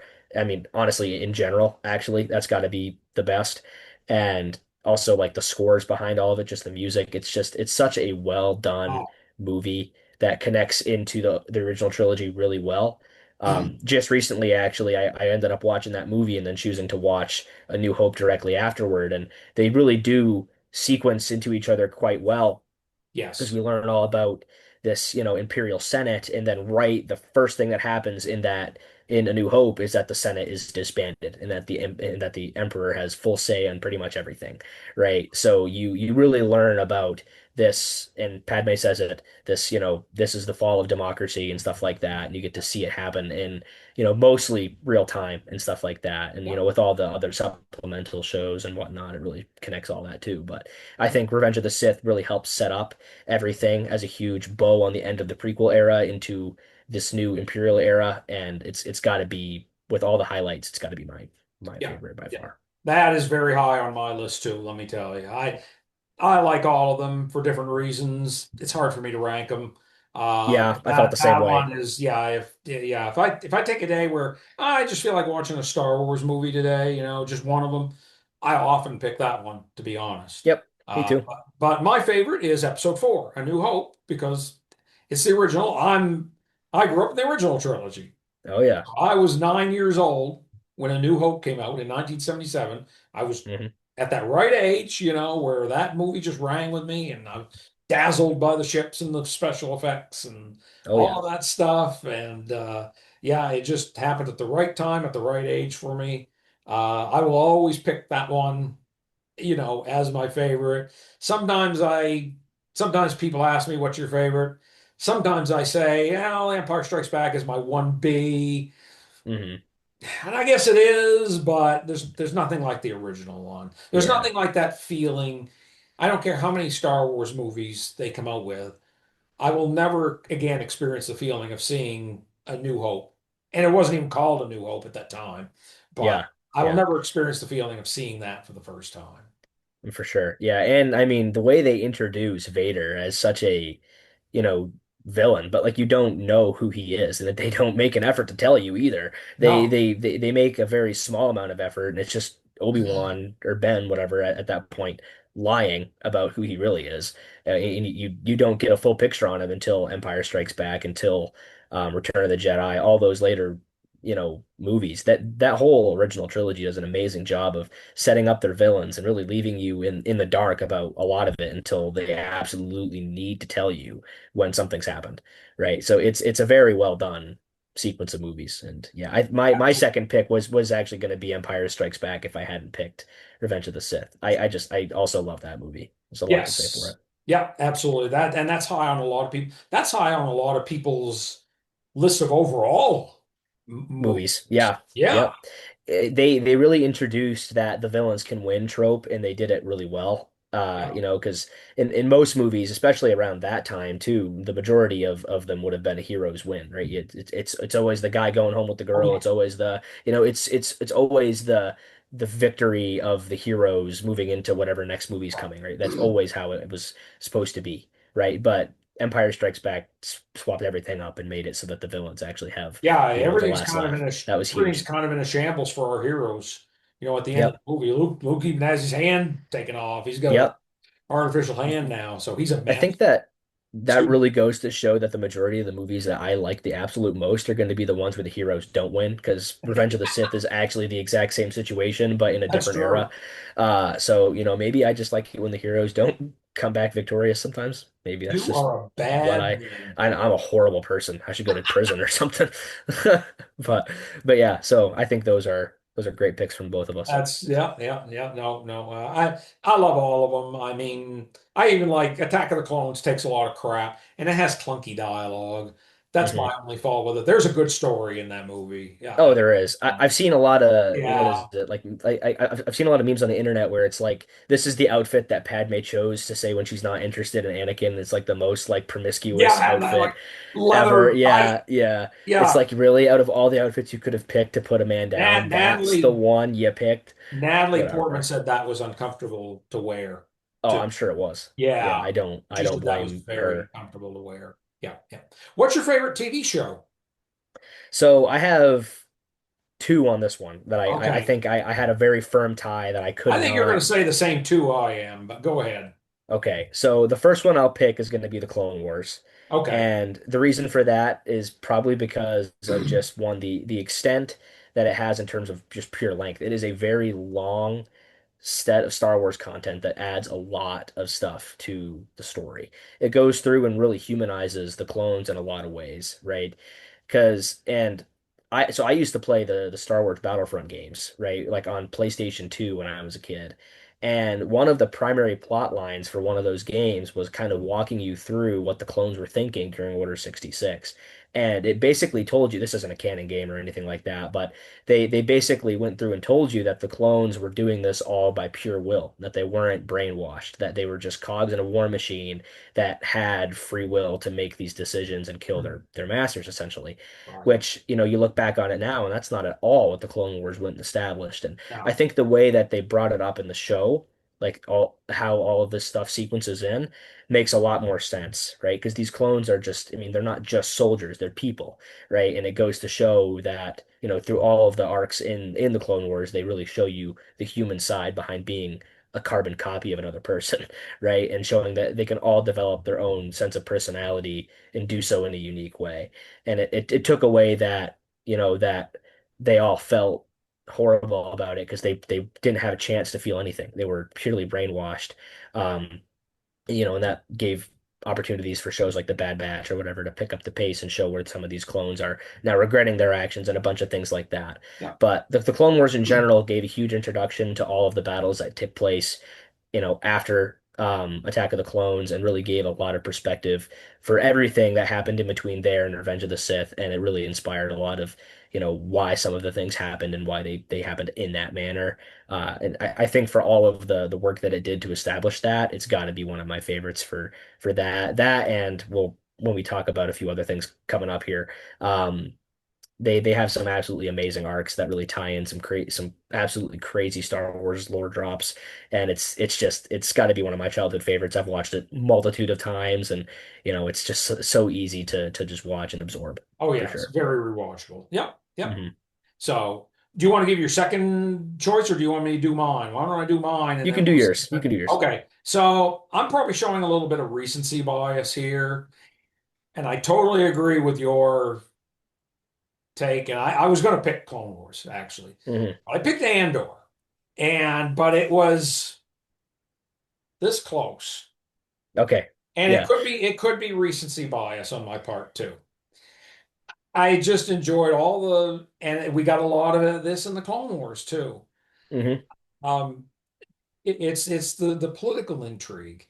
It's the oh my God, is this what it took to get this rebellion going? All of this Yeah. secrecy, all of this, like passwords, like I have friends everywhere, that sort Yeah. of Yeah. thing. And I hated, I actually felt bad displacing the Clone Wars with Andor. You know what? This is a situation where I'll give a 1A and a 1B. I know that's cheating, but Andor's 1A and I'll say the Clone Yeah. Wars, for all the reasons you laid out, is my 1B. Andor was my second. And So, I knew it was, I had a feeling too that it was, you were going to flip them, that Clone Wars was going to be your 1A and Andor was going to be your 1B. yeah. Yeah, So yeah, and like the biggest thing for Andor that would have been the reason I would have picked it is the fact that it didn't make mention of Jedi or anything like that at all. right. It was honestly, and I saw this too, when people were ranking their shows of the year, Andor was high on people's lists, and Right. like I haven't seen many people look at a Star Wars show and genuinely say that. that it should be that high in a tier list of many TV shows that are released. Because most of the time, it's Star Wars fans that are going to watch these shows, and Well, they're gonna stick with it, right? Most casual fans probably wouldn't rank many things higher than, Breaking Bad or whatever other show should, Mad be Men. rewarded with Yeah. whatever, show that came out that, in 2025 or years past, right? But Andor really was a competitor for best show of the year. And it's like that's a crazy leap to make. And it's such a watchable show. You didn't need to know anything about Star Wars really to start season one of Andor and push all the way through season two. And Right. then watch Rogue One. But entirely, it's a separated part of the universe, right? You don't need to know a bunch of stuff about, X character and figure out what they do. You just get introduced to a whole new slew of characters that you just come to know and love, right? Andor did a crazy good job, especially with it being live action, of keeping up the pace, introducing new characters, and developing a lot more into like what you said, keeping a rebellion up and alive and the risks it takes. Everybody feels so real, right? Just because it gave you more perspective into what Mon Mothma had to go through and fight for. It gave you perspective for some of the characters in the background that we never saw before ever. Luthen Rael, we didn't know him at all, but we realized that he was, a middleman for, well, not even a middleman. He was like the guy that did all of it in the background, but we never know him for any of it. So Andor does a really good job establishing the rebellion, just like how I think the Clone Wars is a really good job of establishing that conflict. So they're both Exactly. essential cores of Star Wars that without them, it doesn't tell the full story. And I think it did a really good job. The both of those works, both the Clone Wars and Andor did a great job of showing what Star Wars can really be, um, and making more sense of the movies too. So I think the Clone Wars is especially true on that point you make because we go from the Clone Wars just barely starting at the end of mhm. Attack of the Clones. And by the time we get to the Revenge of the Sith, we're at the end of Yeah, yeah, that yeah. conflict, and it's like 3 years have passed. It's like, okay, what the hell happened Yeah, in what between that? what actually happened between all of that? It is kind of funny too, because when like I'll look at some of the dialogue of that movie, and I can kind of tell that originally that there were no plans to actually go through and like introduce Right. Dooku to like Anakin beforehand, because Yeah. he's like, my powers have doubled since we last met, We Count. And last I'm like, met. Yeah. really? Well, I'm like, I'm pretty sure when you last met was like maybe a couple weeks ago. There's no right. way you had that much pompous to actually say that, right? There's That's no right. way, unless they had literally planned for them to not meet up until the literal beginning battle until the Yeah. end battle. Like they And didn't have the and plans for it. and General Grievous acts like he only knows of Kenobi. He had never met him, but they battled Yeah. all the time in the Clone Uh-huh. Wars. Now Yeah. they did. He says to Anakin, "I would have expected someone of your reputation to be a little older." They were Uh-huh. very careful through the whole run of the Clone Wars to make sure that those two characters never Never met met. each other. Yep, I was just about to say that. So out of all of the clunky dialogue in at least that first interaction, because they Yeah, like I said, they just didn't have any real plans for a Clone Wars at that point, which like I wouldn't have either, if I'm gonna be real. Like yeah, I would have just focused on that one project and moved along with it. But yeah, they really stuck on that one. They didn't want him meeting Grievous at all, which for the sake of the Clone Wars worked out totally fine. Making yeah, Obi-Wan and Grievous fight all the time made Obi-Wan finally beating Grievous such a climactic moment anyways. yeah. So totally fine that that's how they did it. But yeah, the Clone Wars did a good job of establishing the connections between all those characters so that when you get to the movie, it feels a lot more like there's a lot more like gravity behind all the things that happen in it now Exactly, that you know what exactly. these characters have done and how they've gotten there and stuff like That's that. So right. That's right. yeah. Yeah, yeah. So, okay. What is your favorite character, or who is your favorite character? No, no, no. I'm Ooh. sorry, I skipped one. Yeah. Yep, yep. What is your favorite story arc in There Star? we go. That's what I was looking for. Yeah, So this is going to play off of the fact that I like Star Wars, the Clone Wars so much, and yeah. both of my arcs that I had interest. I inevitably I picked one, but um, my both of my favorites came from the Clone Wars, and I would actually have to say the Umbara arc in Clone Wars was one of I my had a feeling you favorites. were going to say that Really? because Okay. I like that one So too. one of the biggest reasons, and I initially when I first watched that arc, I was really quite a skeptic because it was very different, right? It didn't carry the same Yeah, kind of like it didn't progress in the same way that a lot of the other arcs did. So I wasn't really sure about it initially, especially when they took away my boy Skywalker. They said he has other stuff to do, and I was like, oh, really? You're gonna take away like my favorite character away Right. from this arc, and now he's He gonna was go do doing. whatever he had to do. It's like that's a bummer, right? But this arc really gave me a lot of perspective onto how the clones operate because they had to think a lot more on their own toes and whatnot because Krell wasn't really giving them any guidance. And as a result of that, I mean, Krell was actively trying to betray them anyways during the entire He thing was trying to kill and him. kill them. He was trying to make them lose, right? Which for me, that was such a backstab. And they didn't reveal that until about three or four. It might have been the final episode of that arc, but I think it was the third of that arc where he actually revealed that. And he went on essentially a slaughter of all the clones when they went to go arrest him. Right. And it was just an absolute backstab. It was genuinely crazy. I didn't expect that at all. Even though I had a feeling that something was off about him, I just didn't think it was going to end in such a manner. Right. But all of that build up to for him to end up being kind of a bad guy, like a real bad guy. It did such a good job of establishing who the clones were, how they operate, and what they have to do to build up a resilience against somebody who they were deemed, they had to follow their commander, but Rex was like, I'm not, I don't want to do this. And a Yep. lot of the other ones too. I think what Fives was in that group too, and he was like, yeah, I'm not I doing fought that, and there. they went and directly disobeyed orders to get in those weird ships and go fight the separatists up in the sky too, and like that was Right. crazy because they went through and directly disobeyed orders, and Krell was trying to say that, oh well, that was horrible, you disobeyed me, when in reality Krell was trying to get them all killed anyway. So that was such a huge moment to show that the clones have that like personal autonomy that they can go through and do their own thing. Um, and directly disobey orders, right? Which, kind of gives you that flash forward when they have Order 66, that all of those abilities for them to think on their own feet go away, right? So it does kind of set up the fact that the clones were heavily, you know, controlled when it came to that final moment that happened in Order 66 and how they actually had the ability to resist it if it weren't for the chips in their head, essentially. Right. So I do like all the stuff that it did in that regard. One of the other things I really liked about it too was how much they used like war tactics to establish that whole fight. They went through and just it was a bunch of like guerrilla warfare essentially, and I really liked how they phrased it, right? All of the unique technologies that they weren't familiar with, them just getting thrown into that and having to cope with it and learn about what Yeah. the bombs were, what the ships were, what the new tanks were, how to defeat them. It went through a lot of learning for us and them to really figure out what all that stuff is, and I think that made me stay on my tiptoes the whole time because I was really quite Right. unsure of where it was going and how they were even going to get through all of it because it seemed like it was quite an against the odds type arc for everybody. So I don't know, like out of all the arcs in the Clone Wars, that one just kept me guessing the entire time, and I really, Yeah. really, really enjoyed it. Yeah. That's a So great one that's too. my vote for Yep. sure. Yep. So I picked the Mortis arc. That Uh, was my second one. Oh my yeah, I gosh, knew that's that was going to be your second crazy. one too. That's crazy.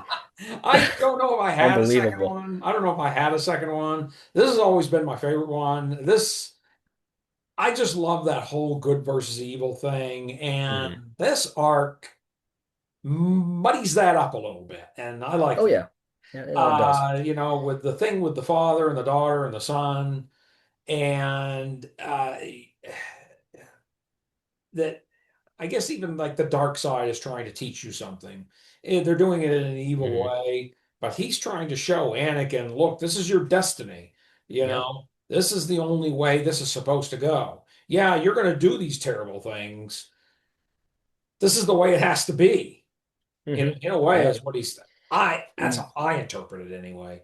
Yeah, no, I agree too. He's basically, and there's actually a lot of shows that do this. You've Yeah. never seen the show Attack on Titan. It's an anime, No. but it is quite a good show and it runs for 4 seasons and it does the exact same thing. Okay. The main character essentially knows the future. He time travels essentially, and it's crazy because you don't know that for the first like 3 seasons of this Right. show. But essentially through like dramatic irony, you learn everything about it and whatnot. But he tries everything and anything to get out of a destined future and then realizes that the only way to really reset history is for this exact future to happen in that exact way. And It's Right. kind of like this, right? Where it's like we know for a fact that Anakin becomes Vader at this point. There is no if and or but about it. And it kind of rings truth to the fact that, the son wasn't wrong. This had to happen this exact way. It was the only way for the Chosen One prophecy to go through and actually take out the Emperor, who That's was the right. dark side at that point. So yeah, very, very good point about that. It also took kind of like Umbara for me, it took a very untraditional or non-traditional path towards an arc because we didn't know where they were going. They just got like sucked into a void and they just nobody knew where they were. They were cut off from communications and it was like a blip in time, right?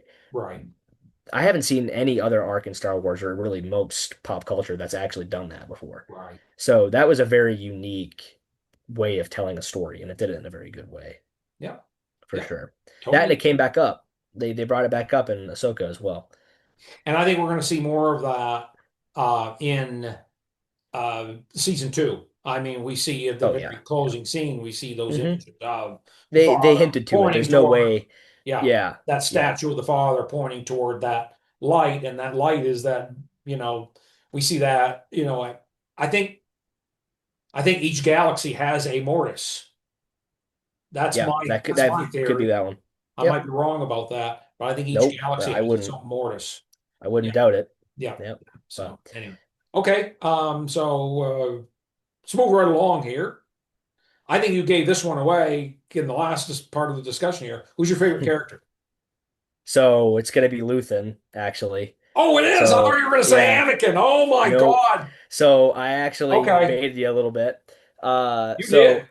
Anakin is I will give justice to Anakin. Anakin is one of my Yes, favorite characters by yes. far.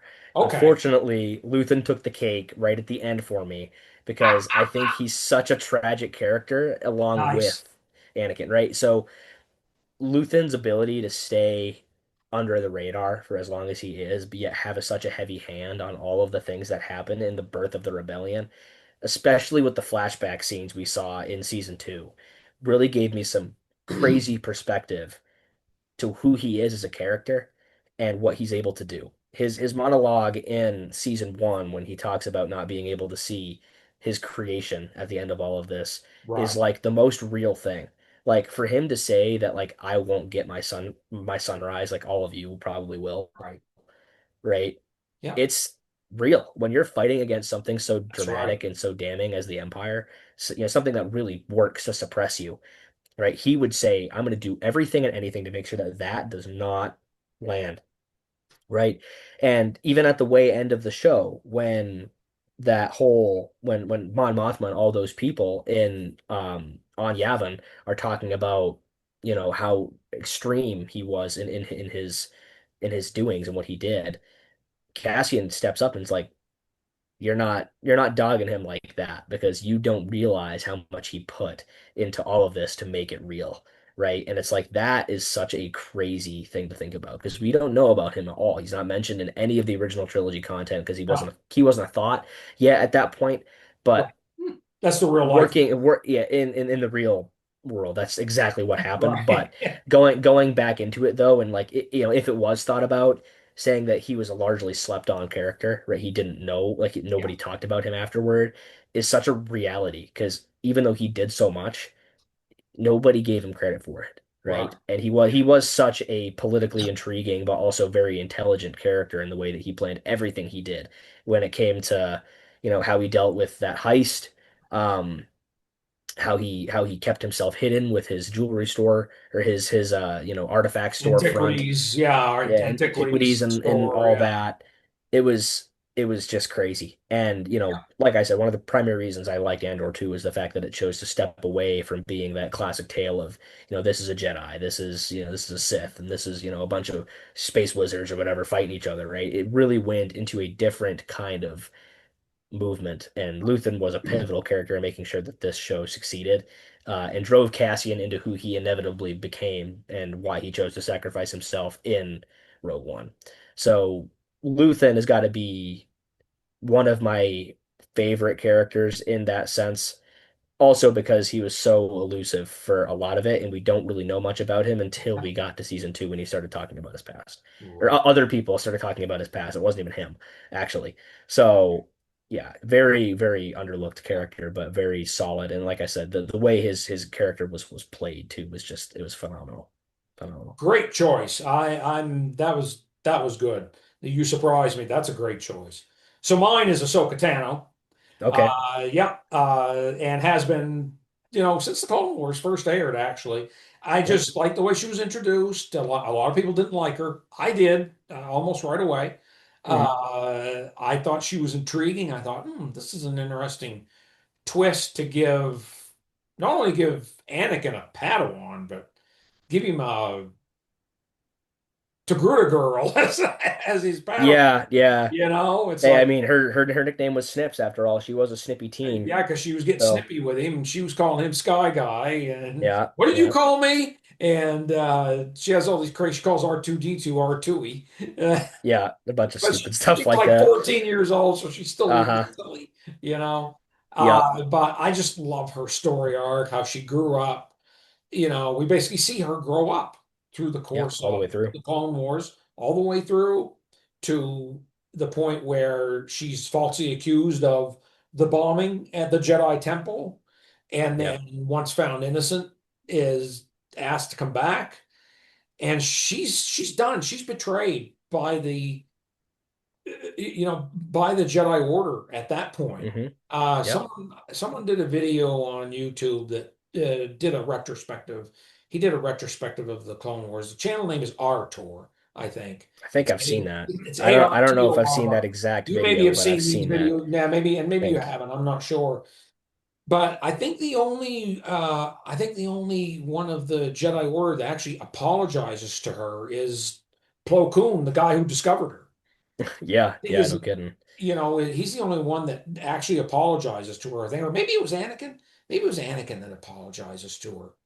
Maybe it's not. Yeah, yeah, I was wrong. It wasn't Plo. It was Anakin was the only one that apologizes to her. Hmm. Says we're so sorry, and she doesn't want any of that at that point. They Yeah. betrayed her already, and they botched the investigation basically. Yep. Well, it And took it took Anakin like it was just him that figured it out. Like the only reason they figured it out is because he went and tried to figure it out himself, essentially. It's right. like it's crazy. So Yeah, he finally was the one, and in a lot of ways, he's going off half cocked there. In a lot of ways, during the course of the Clone Wars, she actually tries to teach him. She tries to pull him back. mhm. There's that one episode where they're chasing Cad Bane, and he's going off half cocked. Oh, we gotta go get him. She's like, Master, patience, and he Mhm. stops. He goes, Oh, you're right. And but in this case, it worked in her favor.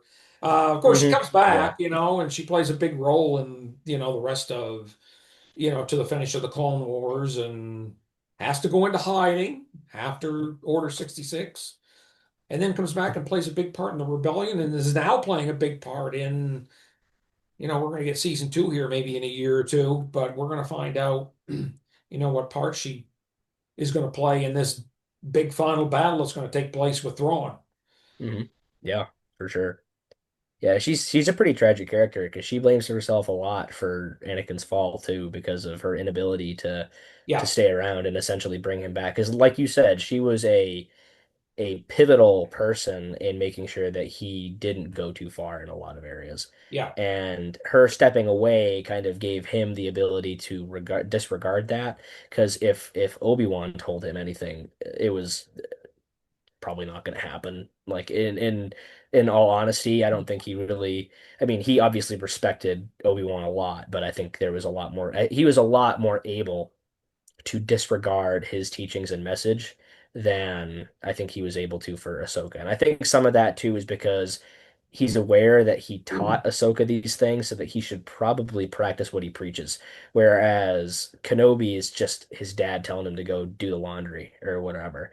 So he doesn't really, you know what I mean? So he doesn't really regard it as heavily. So I think having her around for longer would have kept her yeah, around to keep him back. But then like you said, the things that were destined by, what we learned in Mortis, stuff like that, if she had stayed around, that might not have happened that way and the Sith might have won. So it's one of those things yeah, where it's like if you think about the way everything cascaded, that was a pretty open door kind of event to making sure that everything happened the way that it was supposed to. That's right. And so pretty important that she took that Yeah, step away. But her handing back that Padawan braid was like one of the more like depressing scenes in the Clone Wars that in was general. emotional. That Like kills me every. I don't care how many times I watch it. It kills me. no, that one's rough because it made like Yeah, the choice of music that they do for it as well. It's like, oh my God, you're just like you're ripping my heart apart. yeah, It's actually ridiculous. But regardless, yeah, really good character choice yeah, there. yeah. That's that great scene too in season one of Ahsoka where she falls into the world between worlds, and Yeah. he basically appears to her and says, "I'm here to complete your training." Yep. And he does, in a way. I mean, I Hmm. think there's still a discussion. He's there in spirit form on that Peridia is the name of the planet. The whole show, I've been trying to think of the name of that Really. planet, Peridia. And Yeah. I think they're gonna have another talk. I think there's still another discussion they Well, they have showed his Force Ghost as an end of season in one one. Right. clip, right, where he's looking over them. So I highly doubt that that was just like a service to show to like a fan service No, event. no. I think he'll be back to do something more than Yeah, that. I still feel like there's an unresolved issue there. Like I don't know if she's still comfortable, even after, their little meeting in the in the world between worlds. Hmm. I don't know that she's fully comfortable with the fact, or that she's fully comfortable with knowing his, or I guess she doesn't know his reasons why maybe he went to the dark side. Hmm. Why did you do this? I feel Yeah. like that discussion still needs to be had. I don't know if they're going to do that or Hmm. not. Uh, Yeah, because his final lesson to her, it took me a couple watches to really like understand it. Me Because too. there were a couple there, it wasn't the most straightforward. But like I mean, honestly though, like the art, like the art behind that, not making something the most straightforward doesn't mean that it wasn't done right. Like Right. they went through and well, they gave us that live action Clone Wars stuff that everybody was wanting. I will say that that was really cool, and but yeah, I would need to rewatch it again to get the full scope of it. But the way that they did it was very good, and I I thought thought that that they young really lady that played the younger version of her did an excellent job. yeah, I no, don't seriously. remember her It name, was but I couldn't tell the difference between them, honestly. It was a very or between like, live action that must have Ahsoka been and a then that must have been a thrill for animated. her to do a lightsaber battle with Hayden Christensen. Yeah, 'Cause literally. they And they did cross lightsabers there. it was really funny too because the Yeah, way that Hayden became like an actual swordsman like in the production of all of the prequel trilogy stuff, right. and like he's quite good. So the pretty sure I was aware of that he had to slow down and kind of keep the pace for her because they just couldn't keep the same pace. Well, It yeah, was way too different. I think she was only 13 or 14 when she filmed that. Uh-huh, yeah, Yeah, she's just a little exactly. girl still, really. Even the So same goes for Rosario yeah, Dawson too. Like her being able to fight with him as well, like the older right. version of Ahsoka. I mean, it's like, Yep, there were pacing things there too that I think, Hayden could have went off a little bit faster even, but yep. um yeah, it's just he has more experience with it all around. So I'm not surprised, but We're going to try really to move cool. right along here because we're coming up on 2 hours here, which is Yeah, fine. yeah, I don't mind, but we're going to keep it moving here. What's your sure thing. favorite ship and or vehicle in Star Wars? So if I had to pick a single one, I would say Slave One or the Fire Okay. Spray class ship that Yep. Boba Fett and Jango use. So primary reason for that is just the absolutely iconic noise that one of those sonic booms makes when they drop the bomb, I love essentially. those. That has got to be, or the proton torpedo, whatever it is, that has got to be the coolest, most unique sound in Star Wars. So I had to give it credit for being attributed with such an amazing sound. And honestly, just the way that it's shown on TV or movies is just actually nuts as well. Yeah. They did a really good job in the movies showing it, and then they reintroduced it in Mando season two again, and it was just, oh my gosh, like it's the most satisfying sound ever. And besides just that, it's a really cool ship with the abilities that it has anyways and how pivotal it is in terms of like what happens in the original trilogy too and a bunch of and even in the prequels when it's manned by Jango. Right. But its ability to what is it? It was like it magnetized against one of the Star Destroyers when it was getting dumped with the trash and then followed the Millennium Falcon all the way through. Right. the field there. That was a really cool Great ability. scene. Its guns are really cool. Its hovering abilities are really cool. It's a very unique and versatile ship. It's also really weird. It really when I saw it parked in episode 2, Attack of the Clones, and young Boba was manning the gun, and we saw how it was. Like you have to climb into the ship and then lie down in your seat for Yeah. you to then eject or lift up and then take off. I was like, such a weird ship. Not like that's like getting into your car and being forced to lie down first before you are able to drive. Like that is such a weird concept to me that it was just so unique. So I was like, for all the ships in Star Wars, that has got to be the weirdest but most versatile ship at doing its Yeah. job. So by far, takes the cake for me Yeah. easily. Yeah. I How think about my you? choice is going to be a surprise to you and maybe everybody. Really? And I Okay. might even have to explain what I'm talking about. My Okay. favorite Go ship in for it. all of Star Wars is the low altitude assault transport, otherwise known as the gunship Okay. Yeah, in I Attack of the Clones. picked up And on there's that. two Yeah. versions of it. There's two versions of it. There's the infantry, there's the LAAT slash I for infantry, which Yep. is the one that carries the troops, right? Hmm. And I love it because I love the sound it makes. I love all the weaponry on it. The fact the pilot sits like in this little ball off Yeah, this, yeah. this little glass ball off the side. But That is really cool. there is also a slash C version, a carrier, and Hmm. you see it in the background in Attack of the Clones, and you see it a few times during the Clone Wars. It's the one that comes in, it carries the ATTE under it. They Yeah. basically cut out the part that carries the troops The and transport adapted it so portion. that the Yeah. ATTT and it comes down, it drops ATTT, and then it ATTE, and then it takes back off again. I love Yeah. that shit. I love the look of it. I love the sound. I love all the It is weapons. really cool. Yeah, it's It's also it just doesn't yeah, get that much screen time either. Like it's in the so sounds like a it's helicopter. yeah, it's in Attack of the Clones, but it's also in for sure Battle of Geonosis on the Clone Wars side. Like when they do that battle with like Right. Ki-Adi-Mundi doing all that stuff, I'm pretty sure that ship shows up as well in that sequence and a Yeah. few The others. the troop carrier But version we see all the time. oh But yeah, yeah, the yeah. But the the the one transport that version is the rarer. dropper, the one that drops the ATTEs, you don't see very often. Hmm. Yeah, it's a very unique ship. I think when It I was is. going through and making my decision about favorite ships, I was thinking about the ones that are the weirdest, but also the most iconic. Yeah. And that's a weird one, but I Yeah. like it for that reason. Yeah. If it's too cut like cookie cutter, and like I almost picked the Falcon just for like how iconic it is, but I felt like that was almost too obvious. I wanted to pick something that was a little Keep bit going. more unique. Yeah. And only like I mean, yeah, and I think we both hit the nail on the head for picking something I pretty think so cool. too. I think so too. Yeah, so Okay, that's what is good. your favorite creature? I don't think you're gonna get me on this one. Okay.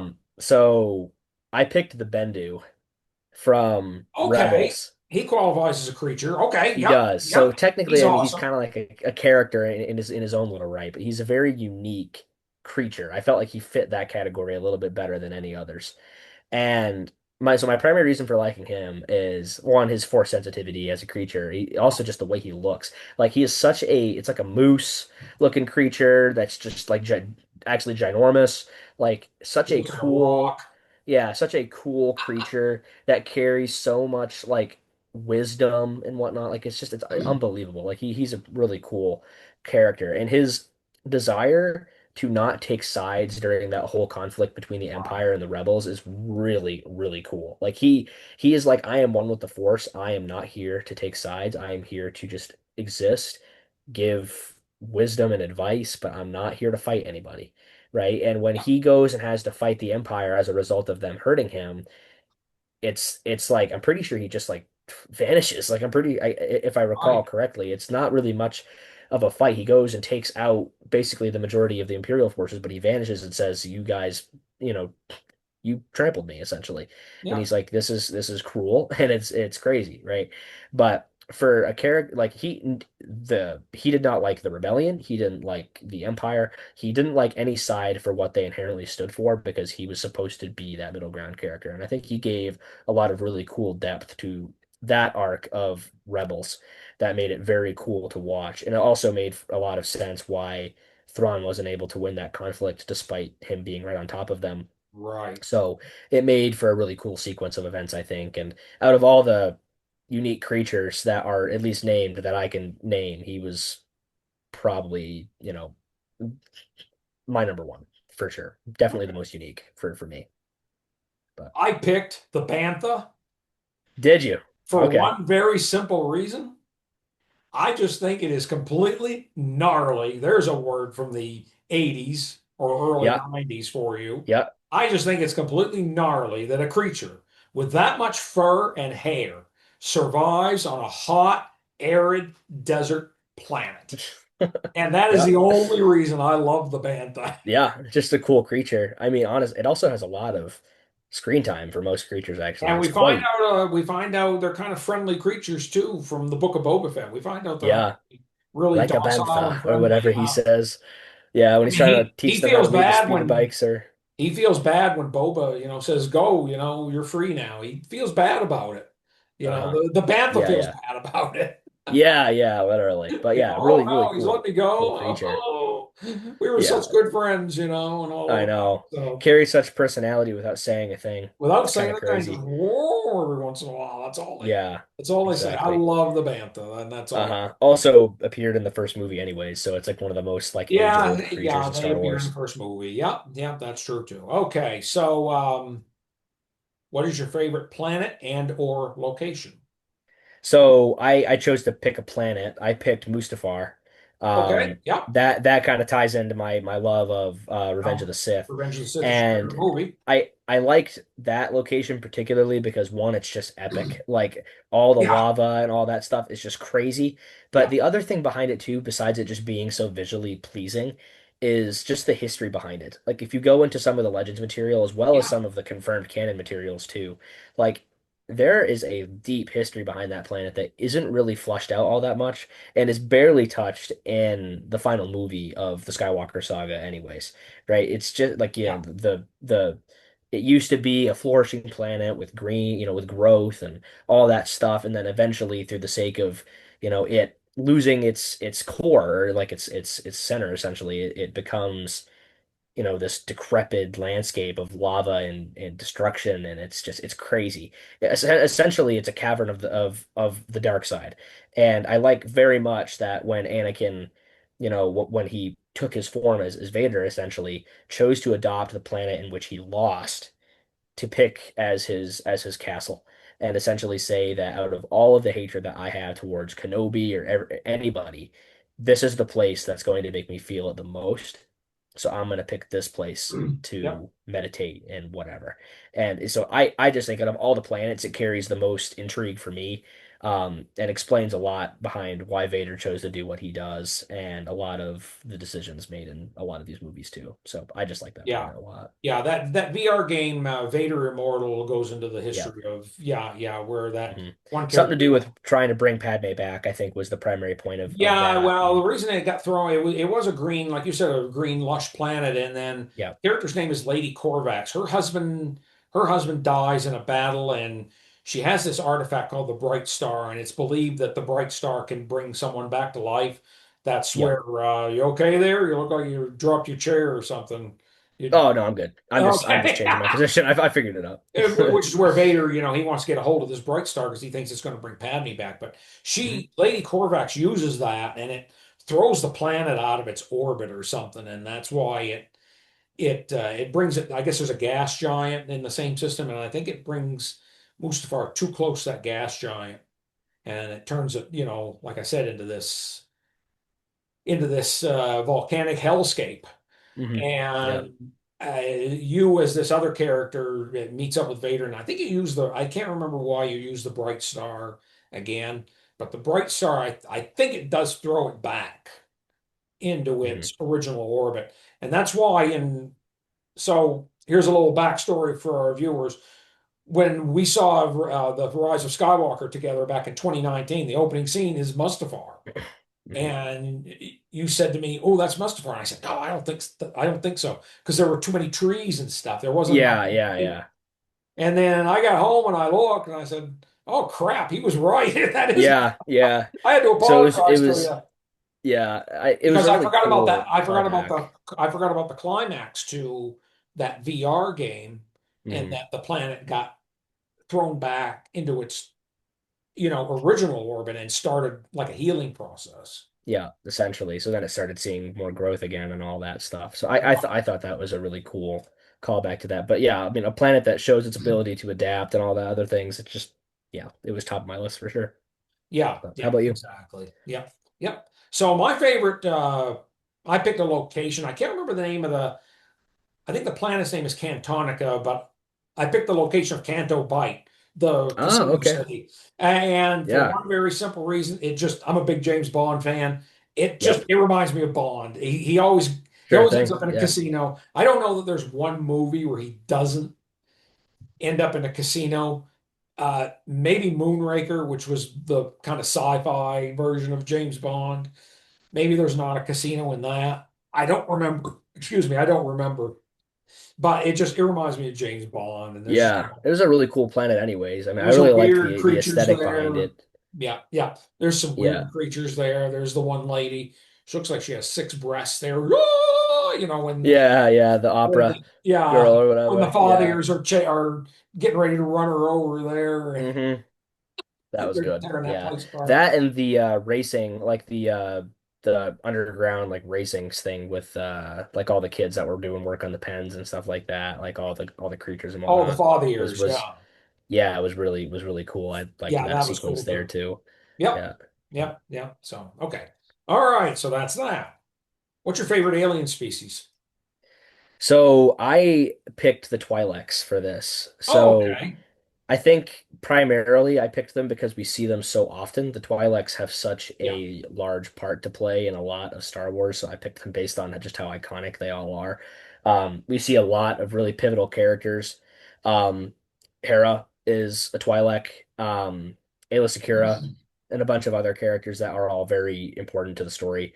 Right. And also a lot of the um, arcs that happen in the Clone Wars, or I think some of the ones even in Rebels, involve the Twi'leks, and they become a very important part to telling the story, just because of how often they're in peril, kind of a thing, because their planet and whatnot is very sought after by pretty much everybody. But I think in general they had a lot of really unique personalities that kind of aligned them well with the story, and I think it just made them kind of an easy pick for me based on just how often I see them and how much of an impact they typically have on the story. That's a great choice. Yeah, yeah. And their species is always, it seems like they're always being persecuted by some force. They're always being occupied. They're always Yeah. having to fight for their independence. It seems like Hmm. it's like, will you leave these people alone? Yeah, it shows them as a very strong-willed culture too, or a Yeah, very and they're strong-willed very species. strong-willed. Yeah. But So God Almighty, will you leave them alone and let them yeah, I live know. life? Their planet must have something on it that they just love or There's got to be whatever. something So there they want. Yeah, yeah. yeah, Are you drawing a hard blank telling. on the name of their planet too? It's Oh, yeah, I am too. I'm gonna look shoot. it up here Yeah, this'll like it's the kind of thing that would come to because me it's in like gonna the middle of bug the me if I night. don't look it up. Yeah. Uh, Ryloth. Right. Yeah. There we go. Ryloth. Yeah, That's is the it. name of their planet. Right there. But Okay. yeah, because there was a big arc in the Clone Wars too that showed Ryloth a And lot, in and it Rebels, was well, really cool. And in Rebels. there's at least one episode in the Rebel we see Cham again, and we see Yep. how the Yeah, we relationship with do. his daughter, is kind of strained. Uh-huh. When we first see it, I think it gets better, but okay. Next to last one. What's your favorite droid? You can pick a specific droid, or you can pick a type of droid. What was your favorite species? Did you say yours? Oh crap! No, I didn't. Jeez, I lost track here. All right, Yeah. put it in Keeping you reverse. accountable. Put it in reverse. Thank you for keeping me straight, Jacob. Put it in reverse. This is what happens when you. I recently turned 58. Another step closer to 60. So here we go. Yep. Here Very comes. recently. Happy Yeah. birthday. Oh, thanks. Yeah. My favorite species are the Anzellans, which we talked a lot about when we did Ah, there we go. creatures. I love them little buggers. They Yeah. just, the fact that they know so much about droids, the way they talk, Mhm. I just think they're funny as hell. I just, Oh yeah, and I wanted to give, my last two answers, I need to give the sequel trilogy some love too. So that's why I picked of Cano course. Bite as my favorite location and the Encellans as Yeah. my favorite species. So yeah, Perfect. yeah. Wouldn't have it any other way.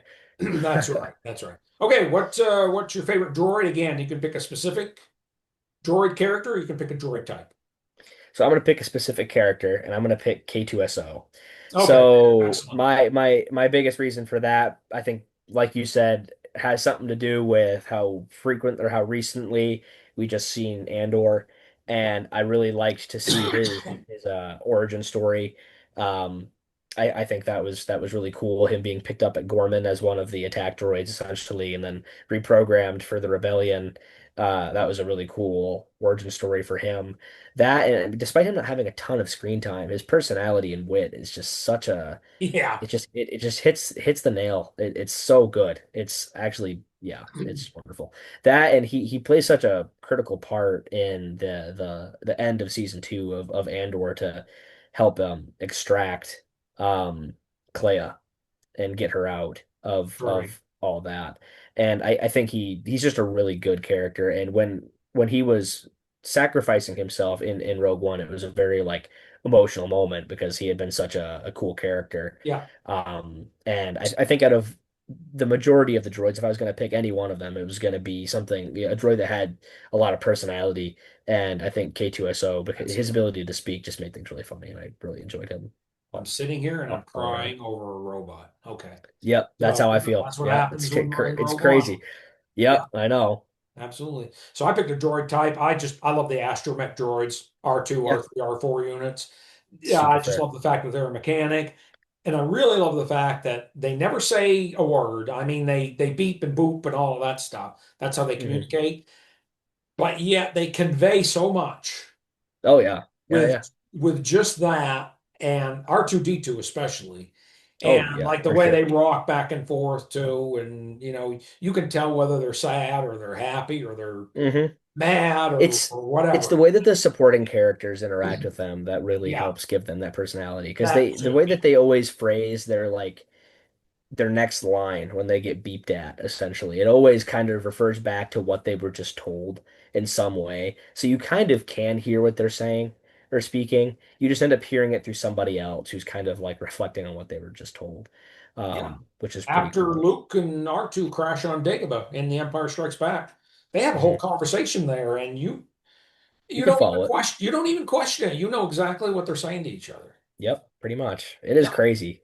So I love the Lot. astromechs. Yep. Yep. There's a lot that can go unsaid and also mean a lot. Yep. And yeah, And you're they're right. painted Pretty much different all the colors. astromechs. They're painted Yeah, different colors. I like that, yeah. Don't Yeah. forget Chopper either. He's an astromech and he's basically a Oh, and he's a terrorist. war So criminal. Yeah, yeah, yeah. exactly. So, for something that can't say a single word and just beeps and boops at you, you can get a lot out of a crazy character of a droid just You by can the actions. almost hear what he says because that's actually Chopper? Yeah. Dave Filoni doing the voice Oh, there, really? Yeah. and I think they probably run it through some voice changing software or something. You can almost hear some of the English words, Yeah, maybe not the that's funny. swear words, maybe not the swear words, but Yeah, he's a pirate. So yeah, that's right. That's right. All right. So our final topic here is what's your favorite music theme?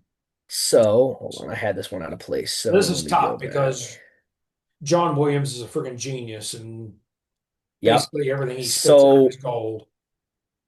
despite a couple of my answers being in line with Revenge of the Sith, I'm going to do it again.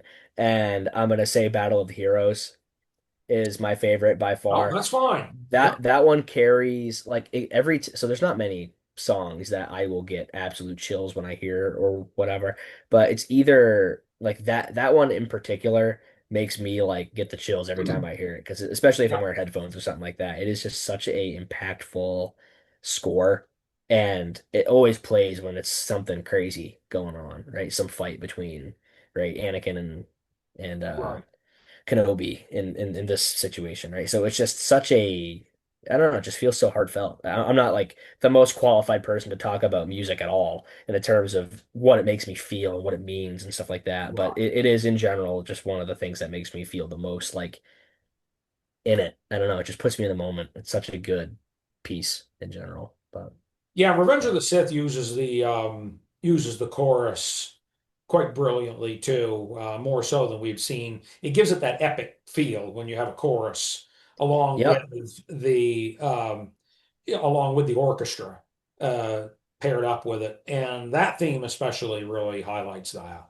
Oh, for sure. Yep. Yeah, Same can be said for a few of the other scores in that too, because they do Duel of the Fates in there too, and a bunch of other things like that. And Anakin's Dark that, Age, it's called that.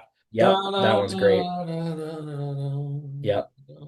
Yeah, That one's nuts. Like the theme that they play over Order 66 too is actually I think that's that. That's that is that one. that's Yeah, that one.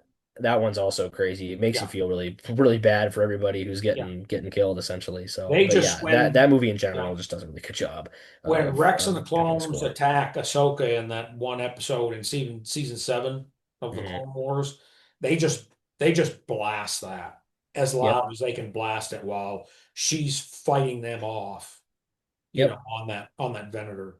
So mine was Princess Leia's theme. Yep. That's a great one. And I think it means a little more to me too, for some reason, since Carrie Fisher passed away.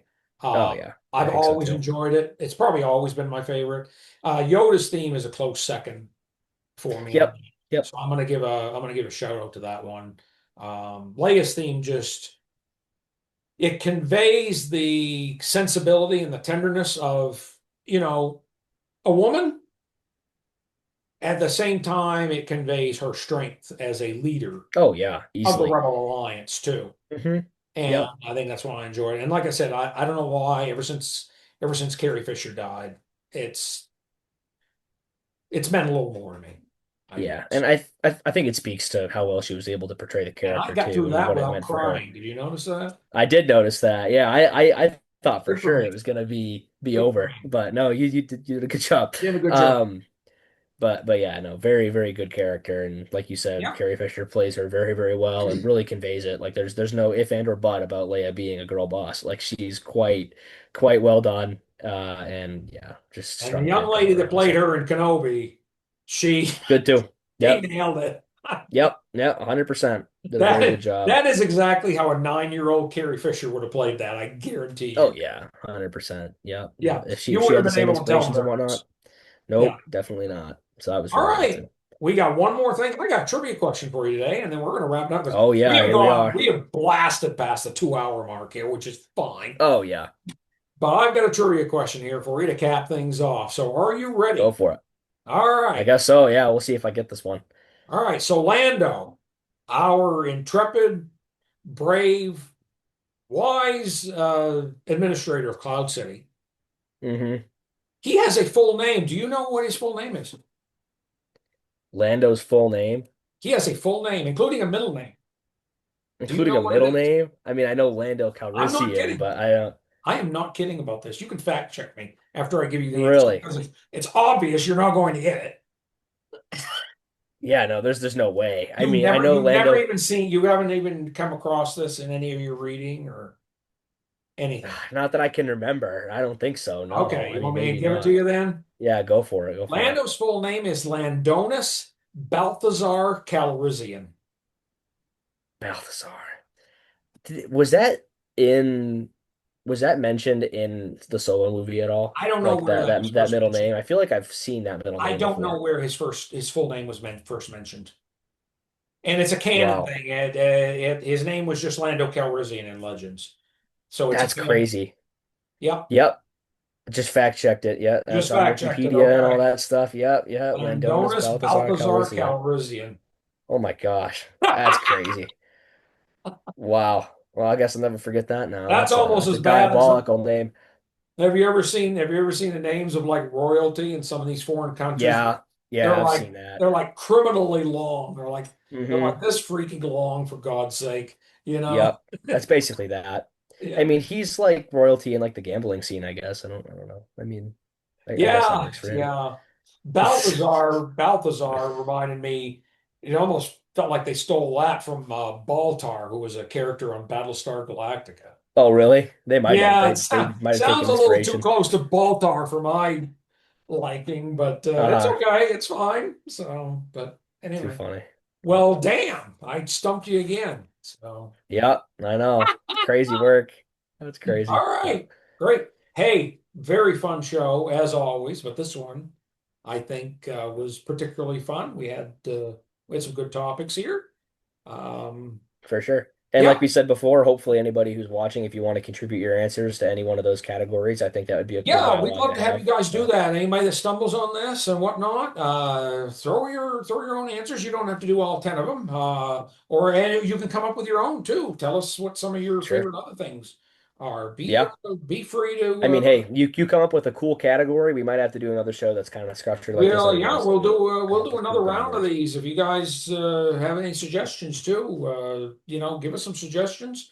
We'll do another round of these on a future show. So we might do another one. I don't know what your spring break's going to look like, I'll have but to see. Yeah, I'll keep you we'll updated see. We'll and see. We're let still everybody a know. couple months off here. We'll see what your spring Yeah. break looks like, but we'll try to do another one here.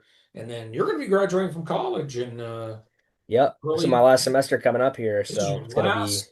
Hard to change believe. pace. Yeah, yeah, Yeah. your last college semester, and then we won't tell the public where you're headed, but we'll say you're moving to an undisclosed location after Yeah. graduation. A new location. You It'll got be a job different. already lined up. So, Yes, I do. yeah, So awesome. everything will be exciting. We're all looking forward to it. So That's should be right. good. That's Should be right. fun.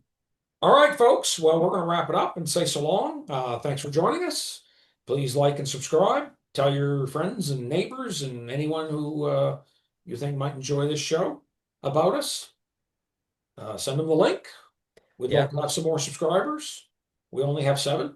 Ah, and I think it's mostly family and a couple friends. But yeah, we'd love to get a few more. So tell folks about us, and we will see you soon. Thank you all Have for a watching. great uh, have a great New Year, everyone.